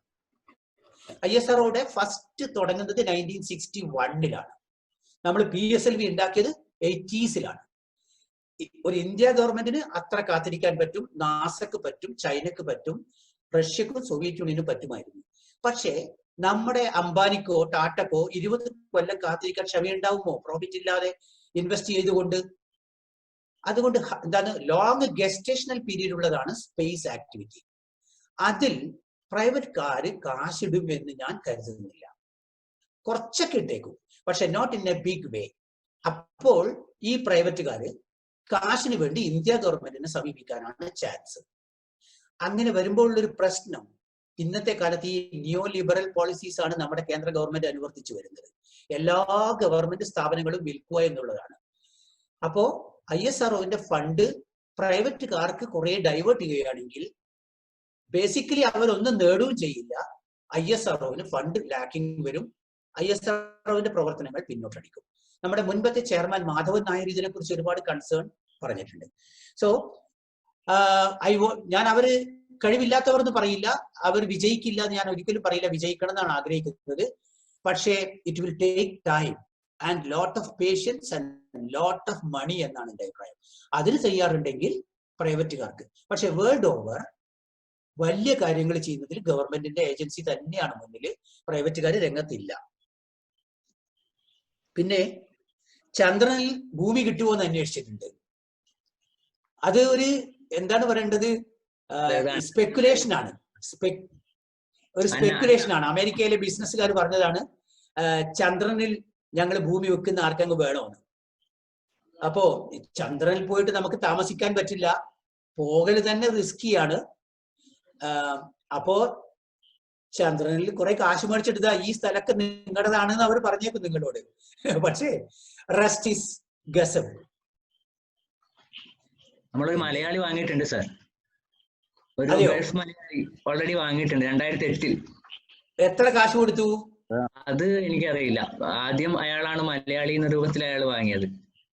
ശരി. പിന്നെ നമ്മളിപ്പോ അടുത്ത് മരിച്ചു ഒരു നടനുണ്ടല്ലോ, സുശാന്ത് സിംഗ് രജ്പുത്ത് എന്ന് പറയുന്നത്, ഇതുപോലെ ലാൻഡ് വാങ്ങിയിട്ടുള്ള ആൾക്കാരാ. ശരി. നമുക്ക് കാശുണ്ടെങ്കിൽ ചന്ദ്രനിൽ ഭൂമി വാങ്ങാം, പക്ഷേ ആ ഭൂമി കൊണ്ട് ഒരു ഉപയോഗമൊന്നുമില്ല. കൃഷി നടക്കില്ല, പോകാനും പറ്റില്ല, താമസിക്കാനും പറ്റില്ല, പിന്നെ കാണാനും പറ്റില്ല. അവർ കാണിച്ചു തരണം നിങ്ങളുടെ ഭൂമി ഇതാണെന്ന് പറഞ്ഞിട്ട്. പിന്നെ നിങ്ങൾക്ക് ക്യാമറയിലൂടെ അല്ലാണ്ട് നമുക്ക് കണ്ടുപിടിക്കാൻ പറ്റില്ല നമ്മുടെ ഭൂമി എവിടെയാണെന്ന്. അതാണ് പ്രശ്നം. അതാണ് പ്രശ്നം. പിന്നെ മറ്റൊന്ന്, ഒരു നല്ല ചോദ്യം എന്താ വെച്ചാല്, ഈ എല്ലാ സാറ്റലൈറ്റുകളൊക്കെ നമുക്ക് യൂസ്ഫുൾ ആണ്, പക്ഷെ നമ്മൾ ഈ distance star, galaxies, black holes ഇതിനെ കുറിച്ചൊക്കെ പഠിക്കുന്നതുകൊണ്ട് എന്താ ഗുണം എന്നാണ്. നമ്മുടെ ഒരു തിങ്കിങ് പ്രോസസ്സിന്റെ പ്രോബ്ലം ആണത്. നമ്മളിപ്പോ നിയോ ലിബറൽ കാലത്താണ് ജീവിക്കുന്നത്.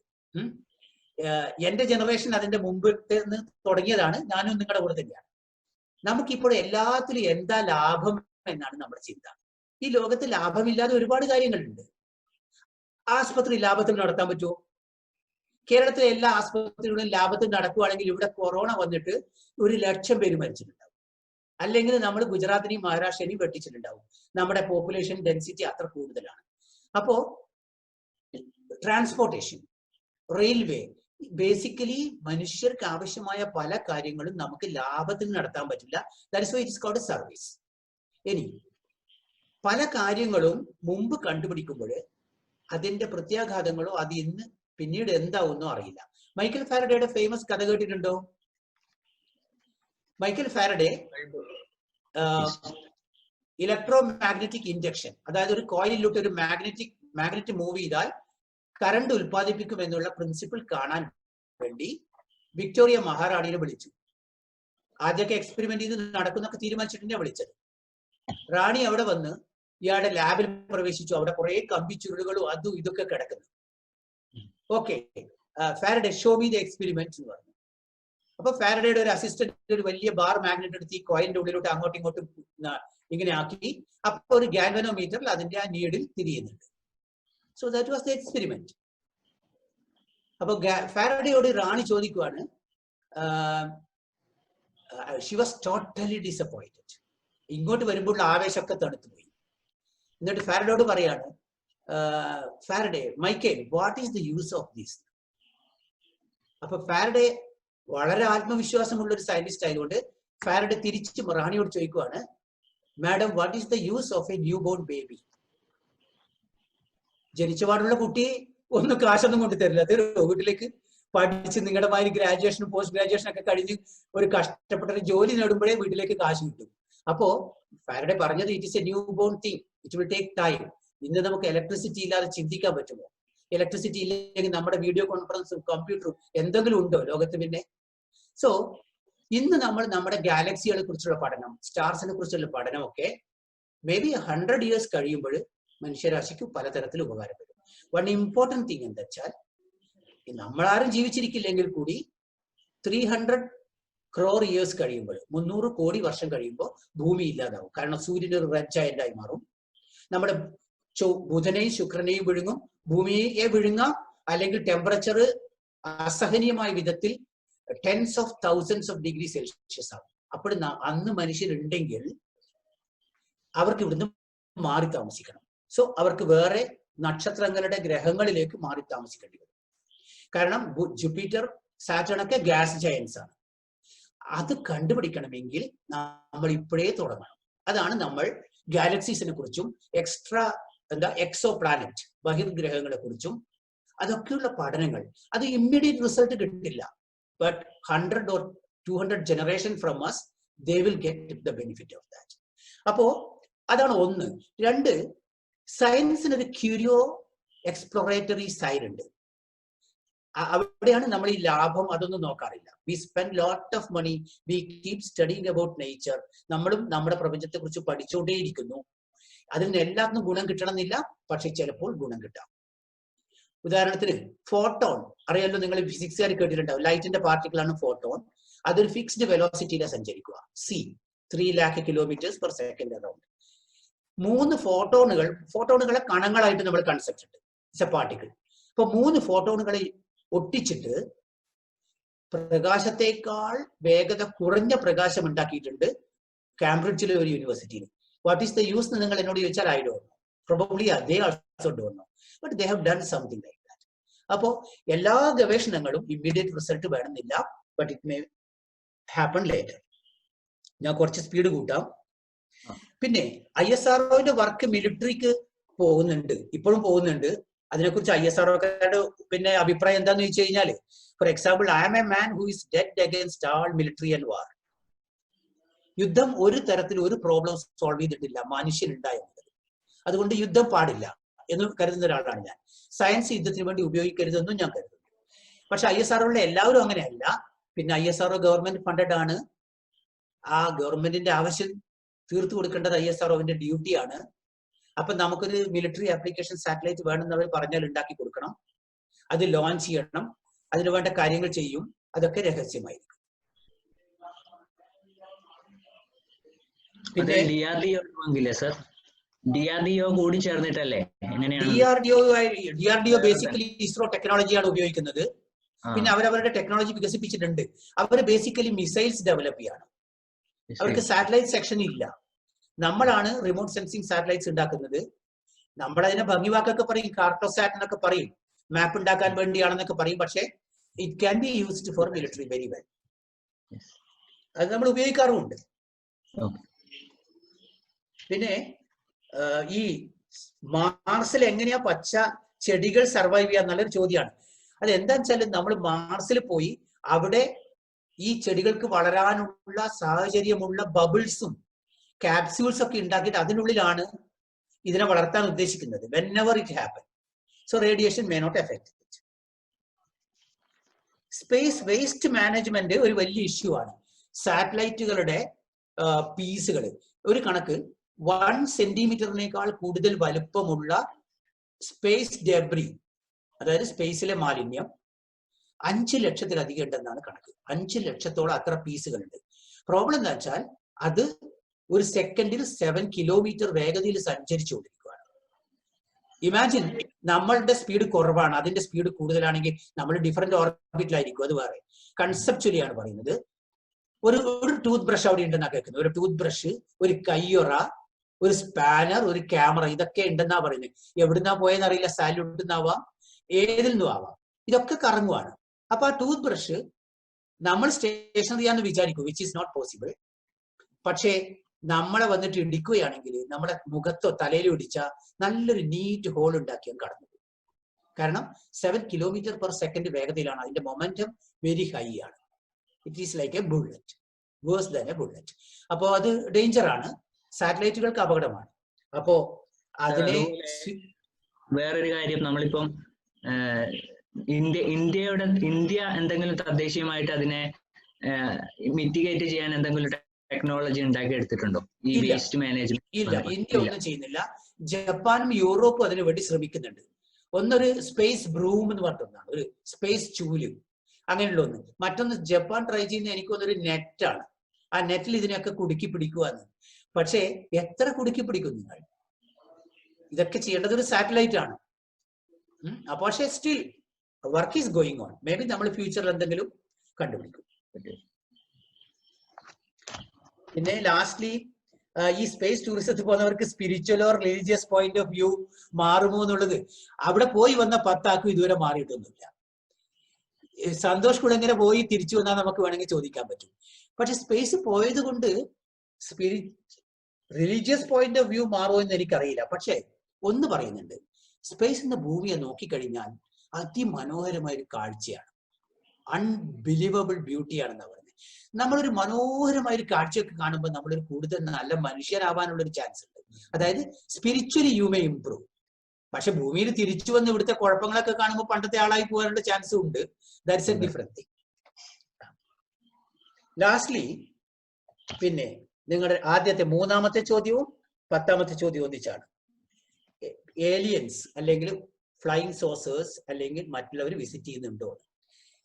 അതിന് 2 തരം അപ്രോച്ച് ആർഗ്യുമെന്റ് ഉണ്ട്.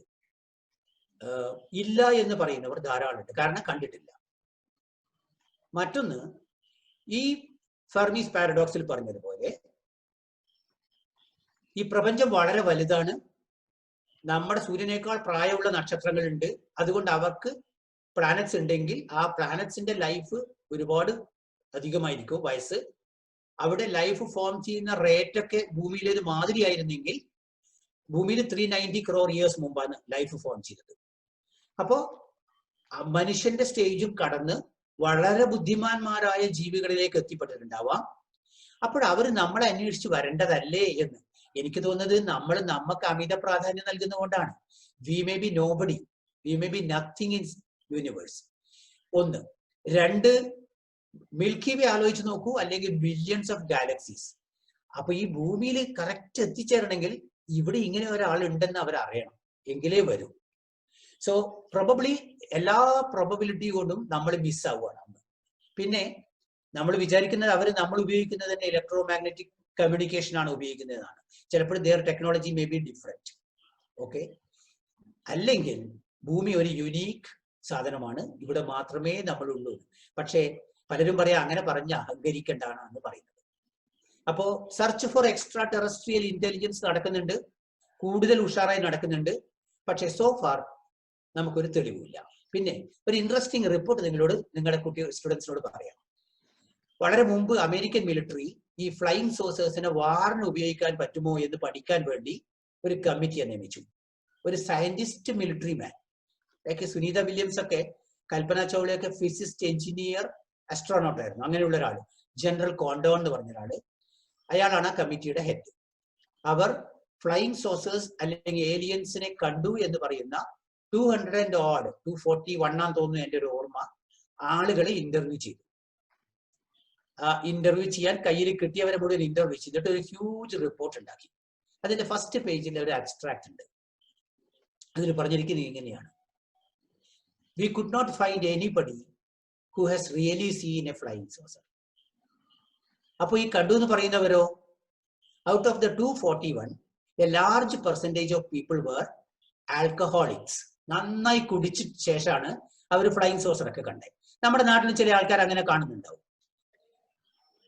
പിന്നെ ഒരു പെർസെൻറ്റേജ് ഓഫ് പീപ്പിൾ ഡ്രഗ്സ് കഴിച്ചവരാണ്. ഡ്രഗ്സ് കഴിച്ചവരുടെ ഒരു പ്രശ്നം എന്ന് വെച്ചാല് അവർ ഫ്ലൈയിങ് സോസർ കാണുക മാത്രമല്ല, അവർക്ക് തോന്നും അവർ തന്നെ ഏലിയൻസ് ആണെന്നൊക്കെ തോന്നും. ചിലപ്പോൾ അതായിരിക്കാം. പിന്നെ എ വെരി മൈനോറിറ്റി, ചെറിയൊരു percentage people were very unluckily, they were not mentally okay, stable. അപ്പോ വളരെ നമ്മുടെ മാതിരിയുള്ള അസുഖങ്ങളില്ലാത്ത, ആൽക്കഹോളിക് അല്ലാത്ത, ഡ്രഗ് അഡിക്റ്റ് അല്ലാത്ത ഒരു സാധാരണ മനുഷ്യൻ ഫ്ലൈയിങ് സോസറിനെ കണ്ടുവെന്നോ ഏലിയൻസിനെ കണ്ടുവെന്നോ അവർക്ക് സ്ഥാപിക്കാൻ കഴിഞ്ഞിട്ടില്ല. So I think if there are aliens, they are there, we don't know. പക്ഷെ ഏതായാലും അവർ ഭൂമി വിസിറ്റ് ചെയ്യുന്നൊന്നും ഞാൻ കരുതുന്നില്ല. കാരണം why to give so much importance to us? പക്ഷെ ഒരു പേടിയുള്ളത് സർ, ആ ഒരു പേടിയുള്ളത് അവര് നമ്മളെ എന്തെങ്കിലും ചെയ്ത് കളയുമോ എന്നുള്ളതാണ്. അതെന്താന്ന് വെച്ചാൽ നമ്മൾ actually we are looking in the mirror. നമ്മളിതൊരു വയലന്റ് ആണ് മനുഷ്യൻ വളരെ. അതുകൊണ്ട് നമ്മൾ വിചാരിക്കുന്ന എല്ലാവരും വയലന്റ് ആയിരിക്കുന്നു. H.G. വെൽസിന്റെ ജേർണി ടു ദ മൂൺ എന്ന് പറഞ്ഞതില് ചന്ദ്രൻ ഉണ്ട് എന്ന് പറയുന്ന ആൾക്കാരെ കഥയില് അവർ വളരെ പീസ് ലവിങ് ആണ്. ഇവിടെ വാറൊക്കെ നടക്കുന്നത് കണ്ടിട്ട് അവർക്ക് വളരെ ദുഃഖവും ഇതൊക്കെയാ തോന്നുന്നത്. പിന്നെ സ്റ്റീഫൻ ഹോക്കിംഗ് പറഞ്ഞൊരു കാര്യം രസമാണ്. അയാളുടെ SETI 2 search for extra terrestrial intelligence 2 എന്ന് പറയുന്ന പ്രോജക്ടിന്റെ ഹെഡ് ആയിരുന്നു. ചില അയാളൊരു മാസ്കോട്ട് ഫ്രണ്ടിൽ പൈസ പിന്നെ ഇറക്കിയിരിക്കുന്നത് റഷ്യൻ ബില്യണയർ ആണ്, മില്ലർ എന്ന് പറയുന്ന ഒരാള്, യൂറി മില്ലർ. അതിന്റെ വലിയൊരു കോൺഫറൻസിൽ വെച്ചിട്ട് സ്റ്റീഫൻ ഹോക്കിംഗ് ഒരു അഡ്വൈസ് കൊടുത്തു എല്ലാവർക്കും, അതിൽ പങ്കെടുക്കുന്നവർക്ക്. അവരുടെ ആദ്യത്തെ പരിപാടി അവിടുന്ന് ആരെങ്കിലും സന്ദേശങ്ങൾ ഇങ്ങോട്ട് അയക്കുന്നുണ്ടോ എന്ന് ചെക്ക് ചെയ്യാനായിരുന്നു. പിന്നെ ഇവിടുന്ന് അങ്ങോട്ട് സന്ദേശങ്ങൾ അയക്കാൻ. അപ്പൊ ഹോക്കിംഗ് പറഞ്ഞു, അവരെ സന്ദേശം കേട്ടാ മതി, നിങ്ങൾ അങ്ങോട്ട് സന്ദേശം ഒന്നും അയക്കണ്ട. കാരണം അഥവാ അവർക്ക് ആ സന്ദേശം കിട്ടി അവരിങ്ങോട്ട് വരികയാണെങ്കിൽ അവർ നമ്മളെ പോലെയുള്ള വയലന്റ് ആയിട്ടുള്ള ആൾക്കാരാണെങ്കിൽ നമ്മളെ ഇല്ലാണ്ടാക്കും. എനിക്ക് തോന്നുന്നത് we think all are like us അല്ലെ. നമ്മുടെ നാട്ടിലും അങ്ങനത്തെ സ്വഭാവമില്ലേ? അതല്ലേ നമുക്ക് റിലീജിയസ് ആയിട്ടുള്ള ബയാസ് ഒക്കെ തോന്നുന്നത് അതുകൊണ്ടാണ്. So probably they may be peace loving people, nothing to worry. Anyhow, നിങ്ങൾ എല്ലാവരും സുഖമായിട്ട് ഉറങ്ങിക്കോളൂ. ഭൂമിയിൽ ഏലിയൻസ് വന്നിട്ട് നമ്മളെ ഇതുവരെ അറ്റാക്ക് ചെയ്തതായിട്ട് ഒരു ഹിസ്റ്ററി ഇല്ല. ഇല്ല, ശരിയാണ്, ശരിയാണ്. സോ ഓവറോൾ നിങ്ങൾ ചോദിച്ച ചോദ്യങ്ങൾക്ക് ഞാൻ ഉത്തരം പറഞ്ഞിട്ടുണ്ട്. If you want to continue, if you have questions you can ask. ഞാൻ ഒരു കാര്യം ആഡ് ചെയ്യട്ടെ സർ. അതിലൊന്ന്, നമ്മളിപ്പം പ്ലാന്റ് ചെയ്യൽ മാർസിൽ ചെടി നടുന്ന ഒരു ഇത് വന്നു. അപ്പൊ അതിലൊരു മിഷൻ, അത് നാസയാണെന്ന് തോന്നുന്നു, 2020-2021 ഇടയിൽ അവരൊരു മിഷൻ പ്ലാൻ ചെയ്യുന്നുണ്ട്. അതിലെന്താന്ന് വെച്ചാല് അരാബിഡോസിസ് എന്ന് പറയുന്ന ഒരു പ്ലാന്റിന്റെ വിത്ത് പിന്നെ അവിടെ പാകിയിട്ട് എത്രത്തോളം മുളക്കും, അതൊരു 15 ദിവസത്തെ എക്സ്പെരിമെന്റ് ആണ് അവർ സെറ്റ് ചെയ്തിരിക്കുന്നത്. അത് ഈ ഒരു വർഷത്തിന് അടുത്ത വർഷം മിക്കവാറും ഉണ്ടാവുമെന്നാണ് തോന്നുന്നത്. ഓക്കെ, അത്തരത്തിലുള്ള കുറച്ച് കാര്യങ്ങൾ നടന്നുകൊണ്ടിരിക്കുന്നുണ്ട്. അതുപോലെ ഞാൻ ബയോളജി ഫീൽഡിലുള്ളതാണ്. അപ്പോ എനിക്ക് ആസ്ട്രോബയോളജി എന്ന് പറഞ്ഞൊരു ഫീൽഡ് ഉണ്ട്. നമ്മുടെ വണ്ടർഫുൾ ഫീൽഡാണ് അത്. അതില് എങ്ങനെയൊക്കെയാണ് ഇവല്യൂഷൻ നടക്കുന്നത്, പിന്നെ ബാക്ടീരിയാസ് ഉണ്ടോ, അത്തരത്തിലുള്ള ഒരുപാട് കാര്യങ്ങൾ പിന്നെ നമ്മൾ ഡിസ്കസ് ചെയ്യുന്ന ഒരു ഫീൽഡാണ് ആസ്ട്രോബയോളജി. അതെ, ഓക്കെ. അപ്പോ ആസ്ട്രോബയോളജിക്ക് ഒരുപാട് സൈഡ് ഉണ്ട്. അതായത് space research, astronomy, chemistry, physics എല്ലാം ഉണ്ട്. ആ ഫുൾ നമുക്ക് ഈ ഭൂമിക്ക് പുറത്ത് ജീവനുണ്ടോ എന്നുള്ള അന്വേഷണത്തിന്റെ അതിലാണ് ആസ്ട്രോബയോളജി. ഒരു എക്സ്പാൻഡിങ് ഫീൽഡാണ്, വളരെ നല്ലൊരു ഫീൽഡാണ്. നിങ്ങൾ ധാരാളം പേര് പോകാൻ ശ്രമിക്കണം. ഞാൻ എന്റെ കുട്ടികളോട് ചോദിച്ചാൽ പറയാറുണ്ട്, any subject person will find A job in astrobiology. അതുകൊണ്ടാണ് ഞാൻ ചോദിച്ചത്. ചിലർക്ക് ഇതുമായിട്ട് ബന്ധപ്പെട്ട് പോകാൻ താല്പര്യം ഉണ്ടാവും. അപ്പോ അത് സാർ എങ്ങനെയാണത്, അത് ഒരു ഗൈഡ് തന്നാൽ നന്നായിരിക്കും. എനിക്ക് തോന്നുന്നു ആസ്ട്രോബയോളജി ഒരു ഇൻസ്റ്റിറ്റ്യൂട്ട് ഉണ്ട് USA. It's A virtual institute. Actually അതൊരു ചെറിയൊരു റൂമേ ഉണ്ടാവും ആകെ. വർക്ക് ചെയ്യുന്നത് ലോകത്തിലുള്ള പല യൂണിവേഴ്സിറ്റികളും പല ഇൻസ്റ്റിറ്റ്യൂട്ടുമായിട്ട് നെറ്റ്വർക്കിലാണ്. വർക്ക് നടക്കുന്നതൊക്കെ അവിടെയാണ്. അതിൽ ധാരാളം പേര് വർക്ക് ചെയ്യുന്നുണ്ട്. ഉദാഹരണത്തിന് എക്സോ പ്ലാനറ്റ് സെർച്ച് അതിന്റെ ഒരു പാർട്ടാണ്. മറ്റ് നക്ഷത്രങ്ങൾക്ക് പ്ലാനറ്റ്സ് ഉണ്ടോ എന്ന്. ഫിസിക്സുകാർക്ക്, മാത്തമാറ്റിക്സുകാർക്ക്, കെമിസ്ട്രിക്കാർക്കൊക്കെ അതിൽ സ്ഥലം കിട്ടും പഠിക്കാൻ.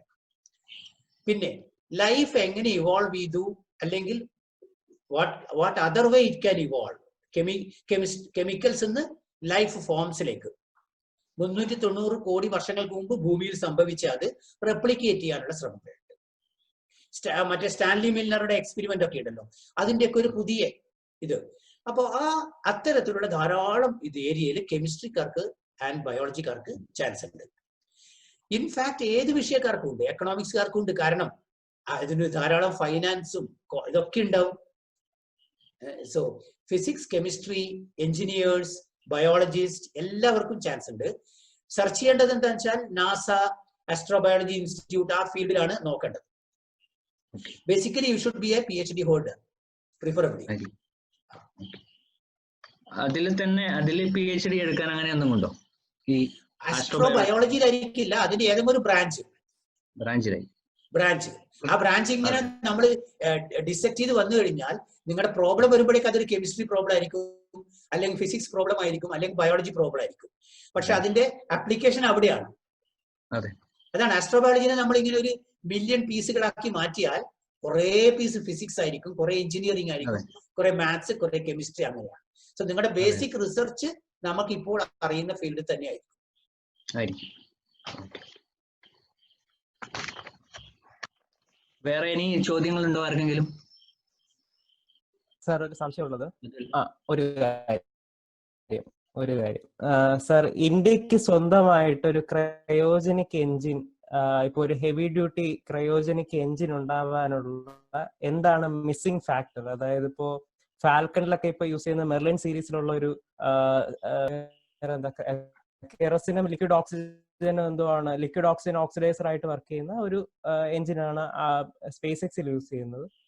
അപ്പോ നമ്മൾ ഇവിടെ ഈ ഡിസംബറിൽ എന്തോ ഒരെണ്ണം പുതുതായി ലോഞ്ച് ചെയ്യാൻ പോകുന്നു എന്നുള്ള വാർത്തയൊക്കെ മുന്നേ വന്നിരുന്നു ഈ ഡിസംബർ 2020. പക്ഷെ അതിനെപ്പറ്റി എന്താണ് നമുക്കൊരു ഹെവി ഡ്യൂട്ടി ക്രയോജനിക് എഞ്ചിൻ ഉണ്ടാക്കാനുള്ള മിസ്സിംഗ് ഫാക്ടർ? മെറ്റലർജി ആണോ, അതോ അതിൽ യൂസ് ചെയ്യുന്ന ടർബോ എഞ്ചിൻ ആണോ? എന്തായിരിക്കും ആ മിസ്സിംഗ് ഫാക്ടർ? അങ്ങനെ നമുക്ക് ആ പർട്ടിക്കുലർ പ്രോബ്ലത്തെ ഒരു പിൻ പോയിന്റ് ചെയ്യാൻ പറ്റില്ല. ഇപ്പോ എന്താണ് പേര്? അതുൽ തോമസ്. അതുൽ, പിന്നെ അതുൽ ഉദ്ദേശിക്കുന്ന ഇതായിരിക്കും. സെമി ക്രയോജനിക് എഞ്ചിൻ ആണ് പലരും ഉപയോഗിക്കുന്നത്. സെമി ക്രയോജനിക് എഞ്ചിൻ എന്ന് പറഞ്ഞാല് എന്താണ്, ശുദ്ധീകരിച്ച മണ്ണെണ്ണ, RP, refined petroleum as fuel and liquid oxygen as oxidiser. ഈ ഗഗാറിന്റെ കാലം മുതൽ അവർ ഉപയോഗിക്കുന്നുണ്ട്. വൈ ഇസ്രോ മിസ്ഡ് ഇറ്റ് എന്നുള്ളത് എനിക്കറിയില്ല കേട്ടോ. Being an ISRO man also I don't know, കാരണം എന്റെ ഫീൽഡ് കുറച്ച് വേറെയാണ്. ടെക്നിക്കൽ ഡിഫിക്കൽട്ടി എന്താ വെച്ചാൽ ലിക്വിഡ് ഓക്സിജൻ ഹൈലി കൊറോസീവ് ആണ്. ഓക്സിജൻ തന്നെ കൊറോസീവ് ആണല്ലോ, നമ്മൾ തുരുമ്പിക്കുന്നത് അതല്ലേ. ഒരു ഇരുമ്പിന്റെ ആണി ഓക്സിജൻ തട്ടിയാൽ തുരുമ്പിക്കാൻ തുടങ്ങും, അയോൺ ഓക്സൈഡ് ഉണ്ടാവും. അപ്പൊ ഇത് ഒഴുകുന്ന ട്യൂബുകളൊക്കെ തന്നെ കൊറോസീവ് റെസിസ്റ്റന്റ് ആയിരിക്കണം, കൊറോസീവ് ആയിരിക്കും. അത് കുറെ തിന്നു അകത്തുനിന്ന്. പിന്നെ -182 ഡിഗ്രിയിലാണ് ലിക്വിഡ് ഓക്സിജൻ, -252 ലിക്വിഡ് ഹൈഡ്രജൻ. ഇത്ര തണുപ്പിൽ ഇത് പമ്പ് ചെയ്യണം. ഇത് ലിക്വിഡ്, ഇത് ഹാൻഡിൽ ചെയ്യുന്നത് എങ്ങനെയാണ്? ഇതിന്റെ സ്റ്റോറേജ് ഫെസിലിറ്റി ഉണ്ടാവും. അവിടുന്ന് റോക്കറ്റിന്റെ എഞ്ചിനിലേക്ക് ഇത് ഫ്യൂവൽ ലാസ്റ്റ് മിനിറ്റിലാണ് പമ്പ് ചെയ്യുന്നത്. ഇയാളുടെ സ്പേസ് എക്സിലൊക്കെ തന്നെ പമ്പ് ചെയ്ത് കഴിഞ്ഞുടൻ റോക്കറ്റ് പോവുകയാണ്. അതാണ് on the spot, on the pad filling എന്താണ് പറയുന്നത്. അപ്പോ ഈ അതിന് പ്രവർത്തിക്കുന്ന പമ്പുകൾ ഈ -152 ഡിഗ്രിയിൽ പ്രവർത്തിക്കണം. നമ്മുടെ പമ്പുകൾ, നമ്മുടെ വീട്ടിലെ വെള്ളടിക്കുന്ന പമ്പ് ഈ കേരളത്തിന്റെ ടെമ്പറേച്ചറിൽ വർക്ക് ചെയ്യും. 0 ഡിഗ്രി ആയി അത് വർക്ക് ചെയ്യില്ല. കാശ്മീരിൽ വർക്ക് ചെയ്യുന്ന പമ്പുകളുടെ ക്വാളിറ്റി കുറച്ച് വ്യത്യാസമായിരിക്കും കാശ്മീർ. അപ്പോ -152 വർക്ക് ചെയ്യുന്ന പമ്പുകൾ പിന്നെ ഹൈലി എക്സ്പ്ലോസീവ് ആണ്. അപ്പൊ അത് ഹാൻഡിൽ ചെയ്യുന്ന മെക്കാനിസം ഒക്കെ തന്നെ. പ്രോബ്ലം എന്താ വെച്ചാൽ സാറ്റലൈറ്റ് ടെക്നോളജി വേണമെങ്കിൽ ആരെങ്കിലും പറഞ്ഞു തരും, റോക്കറ്റ് ടെക്നോളജി ഒരിക്കലും പറഞ്ഞു തരില്ല. സോവിയറ്റ് യൂണിയൻ, റഷ്യ, അന്നത്തെ സോവിയറ്റ് യൂണിയൻ, റഷ്യ നമുക്ക് ക്രയോജനിക് ടെക്നോളജി വിൽക്കാൻ പോയപ്പോൾ അമേരിക്ക പ്രഷറൈസ് കൊണ്ടിട്ട് പറഞ്ഞു അവർക്ക് കൊടുക്കാൻ പറ്റില്ല. പക്ഷെ കാശ് മേടിച്ചത് കൊണ്ട് അവര് 5 എഞ്ചിൻ ടെക്നോളജി തന്നില്ല. അപ്പൊ ആ ടെക്നോളജി ടോപ്പ് സീക്രട്ട് ആണ്, ഹൈലി ഗാർഡഡ് ആണ്, അത് നമുക്ക് തരില്ല. അപ്പൊ നമ്മൾ നമ്മുടെ റിസോഴ്സ് ഉപയോഗിച്ച് വേണം ഇതൊക്കെ ഡെവലപ്പ് ചെയ്യാൻ. നമ്മുടെ റിസോഴ്സ് എന്ന് പറഞ്ഞാൽ ഇന്ത്യയുടെ റിസോഴ്സ് നിങ്ങൾക്കൊക്കെ അറിയുന്നതാണല്ലോ. പട്ടിണിയും പരിവട്ടമുള്ള ഒരു രാജ്യത്ത് നമുക്ക് ക്രയോജനിക്സിന്റെ ഇതൊക്കെ ചെയ്യണമെങ്കിൽ ധാരാളം കാശ് ചെലവാക്കാൻ ഉണ്ടാവില്ല, ഉള്ളത് കൊണ്ട് ചെയ്യണം. അപ്പൊ ആ തരത്തിലുള്ള കുറെ വിഷമങ്ങളാണ്. പിന്നെ ട്രയൽ ആൻഡ് എറർ വേണം. സ്പേസ് എക്സിനൊക്കെ എന്താന്ന് വെച്ചാല് it is US, where private interest ആണ് മെയിൻ തിങ്. ലാഭം എന്ന് പറഞ്ഞാൽ ആരും പൈസ ഇടും, ആരും ടെക്നോളജി കിട്ടും. ഇലോൺ മസ്കിന് നാസയുടെ ടെക്നോളജി കിട്ടിയിട്ടില്ല എന്നൊന്നും ഞാൻ പറയില്ല. നാസയല്ല, മറ്റ് കമ്പനികളുടെ ചിലപ്പോൾ കിട്ടിയിട്ടുണ്ടാവും. He's to clever. സോ അതൊക്കെയാണ് നമ്മുടെ വിഷമം. അപ്പൊ ഇസ്രോയിലെ കുറിച്ചിട്ട് അതും കേട്ടത് എന്താണെന്ന് വെച്ചാൽ നമ്മൾ സെമി ക്രയോജനിക്കിലേക്ക് മാറാനും പോകുന്നുണ്ട്. അപ്പൊ നമുക്ക് റിഫൈൻഡ് പെട്രോളിയം ഉപയോഗിക്കാം എന്നുള്ളത് കൊണ്ടാണ്. അതാണ് വർക്ക് ചെയ്യുന്ന മറ്റൊരു മേഖല. അതില് വേറെ എന്തെങ്കിലും ഉണ്ടോ പറയാൻ?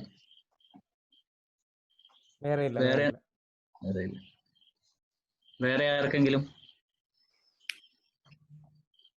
സർ, മൾട്ടിവേഴ്സ് തിയറിനെ കുറിച്ച് സാറിന്റെ അഭിപ്രായം എന്താ? ഇതിപ്പോ നമ്മുടെ സ്പേസിനൊക്കെ പുറത്തു പോവുകയാണ്, അല്ലെങ്കിൽ മെനി സ്പേസിനെ കുറിച്ചാണ് നമ്മൾ പറയുന്നത്. മൾട്ടിവേഴ്സ് ഒരു അതിന്റെ ഇഷ്യൂ ഇങ്ങനെയാണ്. ഇതൊക്കെ തുടങ്ങിയ കുഴപ്പം ആൽബർട്ട് ഐൻസ്റ്റൈൻ്റെയാണ്. അയാൾ ഈ ജനറൽ തിയറി ഓഫ് റിലേറ്റിവിറ്റിയും സ്പെഷ്യൽ തിയറി ഓഫ് റിലേറ്റിവിറ്റിയും കൊണ്ടുവന്നിട്ടാണ് നമ്മുടെ, ഞാനും ഫിസിക്സുകാരനാണ് ബേസിക്കലി, നമ്മുടെ ഒക്കെ കുഴപ്പത്തിലാക്കിയത് പരീക്ഷയിലൊക്കെ. അപ്പോ ഈ പിന്നെ റിലേറ്റിവിസ്റ്റിക് ഇക്വേഷൻസിന്റെ പല സൊല്യൂഷൻസ് ഉണ്ട്. ഓരോ കണ്ടീഷൻ നമ്മൾ കാൽക്കുലസിൽ ലിമിറ്റ് ഇടാറില്ലേ, അതുമാതിരി പല ലിമിറ്റ്സ് അപ്ലൈ ചെയ്യുമ്പോൾ ഉണ്ടാകുന്ന പല സൊല്യൂഷൻ ഉണ്ട്. അതിലൊരു സൊല്യൂഷനാണ് എക്സ്പാൻഡിങ് യൂണിവേഴ്സിൽ എത്തിയത്, അത് പിന്നീട് പ്രൂവ് ചെയ്യപ്പെട്ടു. മറ്റൊരു സൊല്യൂഷനാണ് ബ്ലാക്ക് ഹോളിലും സിംഗുലാരിറ്റിയിലും എത്തിയത്, അത് ഏകദേശം നമ്മൾ വിശ്വസിക്കുന്നുണ്ട്. അങ്ങനെയുള്ളൊരു സൊല്യൂഷനാണ് മൾട്ടിവാരിയേറ്റ് വേൾഡ്. അതിന്റെ പ്രധാനപ്പെട്ട അഡ്വക്കേറ്റ് അങ്ങനെ ഉണ്ടാവാം എന്ന് പറയുന്ന ആള് ഹോക്കിംഗ് ആയിരുന്നു. പക്ഷെ ഹോക്കിംഗ് അവസാന ദിവസങ്ങളിൽ മൾട്ടിവാരിയേറ്റ് വേൾഡ് പോസിബിൾ അല്ല എന്നൊക്കെ പറഞ്ഞു എന്നൊക്കെയാ പറയുന്നത്. പക്ഷെ there is nothing wrong in കല്ലേ. അപ്പോ ഇതിന്റെ ഈ എങ്ങനെയാണ് നമ്മൾ അറിയാം? നമുക്ക് നമ്മുടെ പ്രപഞ്ചത്തിന്റെ അതിര് കണ്ടുപിടിക്കാൻ കഴിഞ്ഞിട്ടില്ല. നമ്മൾ ചെറിയ കുട്ടികളാണ് ഈ ഫീൽഡിൽ. മാൻകൈൻഡ് വളരെ വളരെ ശിശുക്കളാണ്, ABC നമ്മൾ പഠിക്കുന്നുള്ളൂ. പക്ഷേ അതുകൊണ്ട് നമുക്ക് നമ്മുടെ പ്രപഞ്ചത്തെ ഉൾക്കൊള്ളുന്ന മറ്റൊരു പ്രപഞ്ചം, അതിൻ്റെ ഉള്ളിൽ ഒരുപാട്, ഇപ്പൊ ഇറ്റ് ഈസ് ലൈക്ക് ഇൻഫ്ലേറ്റ് ആയിട്ടുള്ള ഒരു ഡസൻ ബലൂൺ ഒരു വലിയ ബലൂണിൽ നിറച്ച മാറ്റ ഒരു കൺസെപ്റ്റ്. അത് mathematically possible, physically we do not know. അപ്പൊ ഈ വേം ഹോൾസിനൊക്കെ കുറിച്ചൊക്കെ പറയുമ്പോൾ മൾട്ടിവേരിയേറ്റ് യൂണിവേഴ്സിലെ ഒരു യൂണിവേഴ്സിൽ നിന്ന് മറ്റൊരു യൂണിവേഴ്സിലേക്ക് പോകാനുള്ള വഴിയാണ് അത് എന്നും, മറ്റൊരു തിയറി ബ്ലാക്ക് ഹോളിന്റെ ഉള്ളിൽ പോയി കഴിഞ്ഞാൽ നിങ്ങൾ ഇങ്ങനെയുള്ളൊരു വേം ഹോളിലൂടെ മറ്റൊരു വേൾഡിൽ യൂണിവേഴ്സിൽ എത്തുന്നൊക്കെയാണ് മാത്തമാറ്റിക്കലി പറയുന്നത്. പക്ഷേ ഫിസിക്കലി അറിയില്ല. We are nowhere near, but mankind will someday unravel that. നമ്മൾ 100 കൊല്ലം മുമ്പ് ചന്ദ്രനിൽ പോകുമെന്ന് വിചാരിച്ചിരുന്നോ? ഇപ്പൊ നമ്മൾ എവിടെ എത്തി? സോ അനദർ 100 or 200 years നമ്മുടെ ടൂൾസ് ഒക്കെ വലുതാവും, മോർ പവർഫുൾ ടൂൾസ് വരും. മാത്തമാറ്റിക്സ് തന്നെ ഒരുപാട് മുന്നോട്ട് പോകുമ്പോൾ പ്രോബബ്ലി വി വിൽ നോ.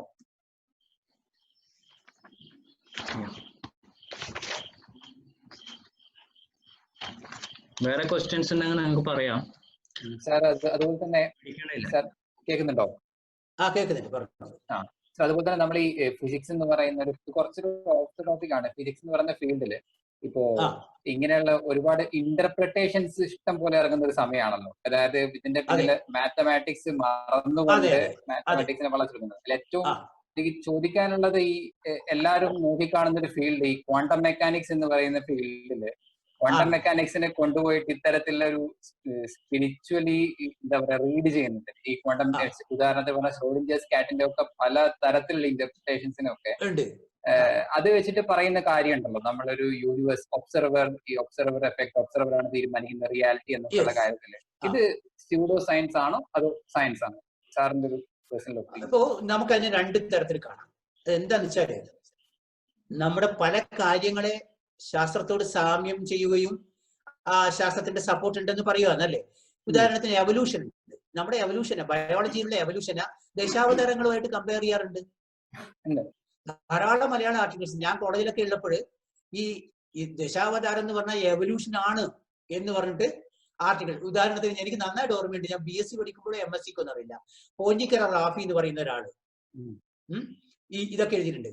അപ്പോ ക്വാണ്ടം മെക്കാനിക്സിന്റെ ഒരു പ്രോബ്ലം, ക്വാണ്ടം മെക്കാനിക്സ് അങ്ങ് അൺസർട്ടനിറ്റി പ്രിൻസിപ്പിൾ അവിടേക്ക് എത്തുമ്പോൾ ഒരു വെയ്ഗ്നെസ് ഉണ്ടല്ലോ. നമുക്ക് you cannot measure the momentum and the position same. അതൊക്കെ പറയുമ്പോ ഈ നമ്മുടെ സ്പിരിച്വൽ ആൾക്കാർ അതിനെ മിസ്യൂസ് ചെയ്യാണ്. അപ്പോ അവർ പറയണതാ നമ്മൾ പണ്ടേ പറഞ്ഞിട്ടില്ലേ, ഞങ്ങളും പറഞ്ഞിട്ടില്ലേ ഇത് അങ്ങനെയാണെന്നൊക്കെ. അത് സ്യൂഡോ സയൻസ് ആണ്, അബ്സല്യൂട്ട്ലി സ്യൂഡോ സയൻസ്. കാരണം ക്വാണ്ടം മെക്കാനിക്സിൽ നമ്മൾ എന്താ ചെയ്യുന്നത്? ഈ ലോകത്തിൽ എന്തും നമുക്ക് പറയാം, but you need to prove it 2 ways, either mathematically or through an experiment. Quantum മെക്കാനിക്സിന്റെ പലതും നമ്മൾ മാത്തമാറ്റിക്കലിയാണ് ചെയ്യുന്നത്. പക്ഷേ നമ്മുടെ സ്വാമിമാര് പറയുന്നത് മാത്തമാറ്റിക്സും ഇല്ല എക്സ്പെരിമെന്റും ഇല്ല. അങ്ങനെയാണ്. So it is pseudo science, they are misusing science. ഉദാഹരണത്തിന് എൻ്റെ ഒരു സുഹൃത്തുണ്ട്, അയാൾ ഇതിനിടെ ഒരു ഇത് ക്വാണ്ടം മെക്കാനിക്സിലെ എക്സ്പെർട്ട് ആണെന്നാണ് പുള്ളി കരുതുന്നത്. പുള്ളി ഇങ്ങനെ പലതും പറയുന്നതിനിടെ ഒരു എഴുതി. ഇയാളെ കേട്ടിട്ടില്ലേ? നമ്മുടെ സ്റ്റീഫൻ ഹോക്കിങ്ങിന്റെ റോജർ പെൻറോസ് കേട്ടിട്ടുണ്ടോ? റോജർ പെൻറോസ് കാംബ്രിഡ്ജ് ഒരു പ്രൊഫസറാണ്, യൂണിവേഴ്സിറ്റി റിസർച്ചറാണ്. സ്റ്റീഫൻ ഹോക്കിങ്ങിന്റെ ഡോക്ടറൽ തീസിസിന്റെ ഐഡിയ പെൻറോസിന്റെ അടുക്കുന്നൊക്കെ സർ ഒന്നുള്ള പേരെന്ന് പറയൂ. Close friends. Roger Penrose. Okay. Penrose ഇതിനിടെയായിട്ട് കഴിഞ്ഞ വർഷം ഒരു 3 വർഷം മുമ്പ് പറഞ്ഞു എന്നാ പറയുന്നത്, വാട്ട് ഈസ് മെമ്മറി? നമ്മുടെ എക്സ്പീരിയൻസ് ഒക്കെ തന്നെ നമ്മുടെ ബ്രെയിനിലുള്ള ഒരു തരം ട്യൂബുകളിൽ, അതിനൊരു പേരൊക്കെ കൊടുത്തിട്ടുണ്ട് അയാള്, അതിൽ നമ്മുടെ ഓർമ്മകളും അനുഭവങ്ങളും നിറഞ്ഞു നിൽക്കുന്നു. ഹാരി പോട്ടറിലെ ഇതില്ലേ, ഹാരി പോട്ടർ കണ്ടിട്ടില്ലേ? ഹാരി പോട്ടർ സിനിമയിൽ ഇവരുടെ ഓർമ്മകളൊക്കെ ഇങ്ങനെ ഒരു പുകയായിട്ട് ഒരു ടെസ്റ്റ് ട്യൂബിലും ബോട്ടിലൊക്കെ നടക്കാലോ, എന്നിട്ട് അതൊരു റീഡർ ഉണ്ട്, അതിൽ കൊണ്ടുപോയി ഒഴിച്ചു കഴിഞ്ഞാൽ റീഡ് ചെയ്യാൻ പറ്റും അല്ലേ? അതുമാതിരി ഇത്തരത്തിലുള്ള ഇത് ഈ ട്യൂബ്സിൽ നിൽക്കുന്നെന്നും നമ്മൾ മരിച്ചു കഴിഞ്ഞാലും ഈ ട്യൂബ്സ് ബാക്കിയാവും എന്നാണ് പറയുന്നത്. അപ്പോ ഇയാളുടെ ഒരു സംസാരത്തിനിടെ ഒരിക്കൽ എന്നെ വിളിച്ചത് വേറൊരു പ്രോഗ്രാമിന്. അപ്പോ ഇത് നമുക്ക് ഭഗവത്ഗീതയില് ശ്രീകൃഷ്ണൻ പറഞ്ഞതുമായിട്ട് കമ്പയർ ചെയ്യാം. എന്താണ് ജീവൻ? ജീർണ വസ്ത്രങ്ങൾ മാറ്റുകയാണ്. ശരീരം വസ്ത്രമാണ്, അത് ഉരിഞ്ഞു കളയുന്നു. ആത്മാവ് വേറൊരു വസ്ത്രം എടുത്ത് ധരിക്കുന്നു. ഞാൻ അതുലാവുന്നു അല്ലെങ്കിൽ മറ്റൊരാളാവുന്നതാണ്. ഇതിനെ ഇപ്പൊ അവർ പറയുന്നത് ക്വാണ്ടം മെക്കാനിക്സിൽ ഇത് പറയുന്നുണ്ട്. റോജർ പെൻറോസാ പറയുന്നത്, നിങ്ങളുടെ ഗുരുവാണ് പറയുന്നതെന്നാണ് നമ്മളോട് പറയുന്നത്. അപ്പോ എനിക്ക് അയാളോട്, ഈ എഴുതിയ ആളോട് പറഞ്ഞു, ദയവായി ഇങ്ങനെ ഹാഫ് കുക്ക്ഡ് ഐഡിയാസ് ഒന്നും പറയല്ല. ഫുൾ കുക്ക് ചെയ്തിട്ട് നമ്മുടെ പ്ലേറ്റിൽ വിളമ്പാൻ പറ്റുമ്പോൾ മാത്രം ദയവായി പറയൂ, അല്ലെങ്കിൽ നിങ്ങൾ നമ്മുടെ ശത്രുക്കൾക്ക് ഒരു വടി കൊടുക്കുകയാണ് എന്ന് പറഞ്ഞു. അപ്പോ റോജർ പെൻറോസ് എക്സാക്ട്ലി ഇതാണോ പറഞ്ഞതെന്നും കൂടെ അറിയില്ല. പക്ഷെ മലയാളത്തിൽ ഇയാൾ ആർട്ടിക്കിൾ എഴുതി, ആരും ഭാഗ്യത്തിന് അതൊന്നും മനസ്സിലായിട്ടില്ല, അതുകൊണ്ട് ആരും ഇതുവരെ പറഞ്ഞിട്ടില്ല എന്നാ തോന്നുന്നത്. പക്ഷെ സമർത്ഥന്മാർ ആരും കണ്ടുപിടിച്ചാൽ പറയും. അപ്പോ മെക്കാനിക്സ്, ബ്രിഡ്ജ് ഓഫ് കാപ്രയൊക്കെ അതിന്റെ മെയിൻ അഡ്വക്കേറ്റ് ആയിട്ട് ഒരുപാട് ആൾക്കാർ അവരൊക്കെ അതിൽ പെടും. നമ്മുടെ ആശീഷ് നന്ദി, പലരും ഉണ്ട് അങ്ങനെ. ദീപക് ചോപ്ര, അവർ ദീപക് ചോപ്ര, അവരൊക്കെ പിന്നെ കാശ് ഉണ്ടാക്കാൻ വേണ്ടിയാണ്. പിന്നെ കേരളത്തിലും ധാരാളം ആൾക്കാരെ കിട്ടും, കാരണം ഹൈലി എഡ്യൂക്കേറ്റഡ് ആയിട്ടുള്ള കള്ളസ്വാമിമാർ കേരളത്തിലുണ്ട്. അവർക്ക് ഇതൊക്കെ നന്നായിട്ട് ഉപയോഗിക്കാൻ പറ്റും.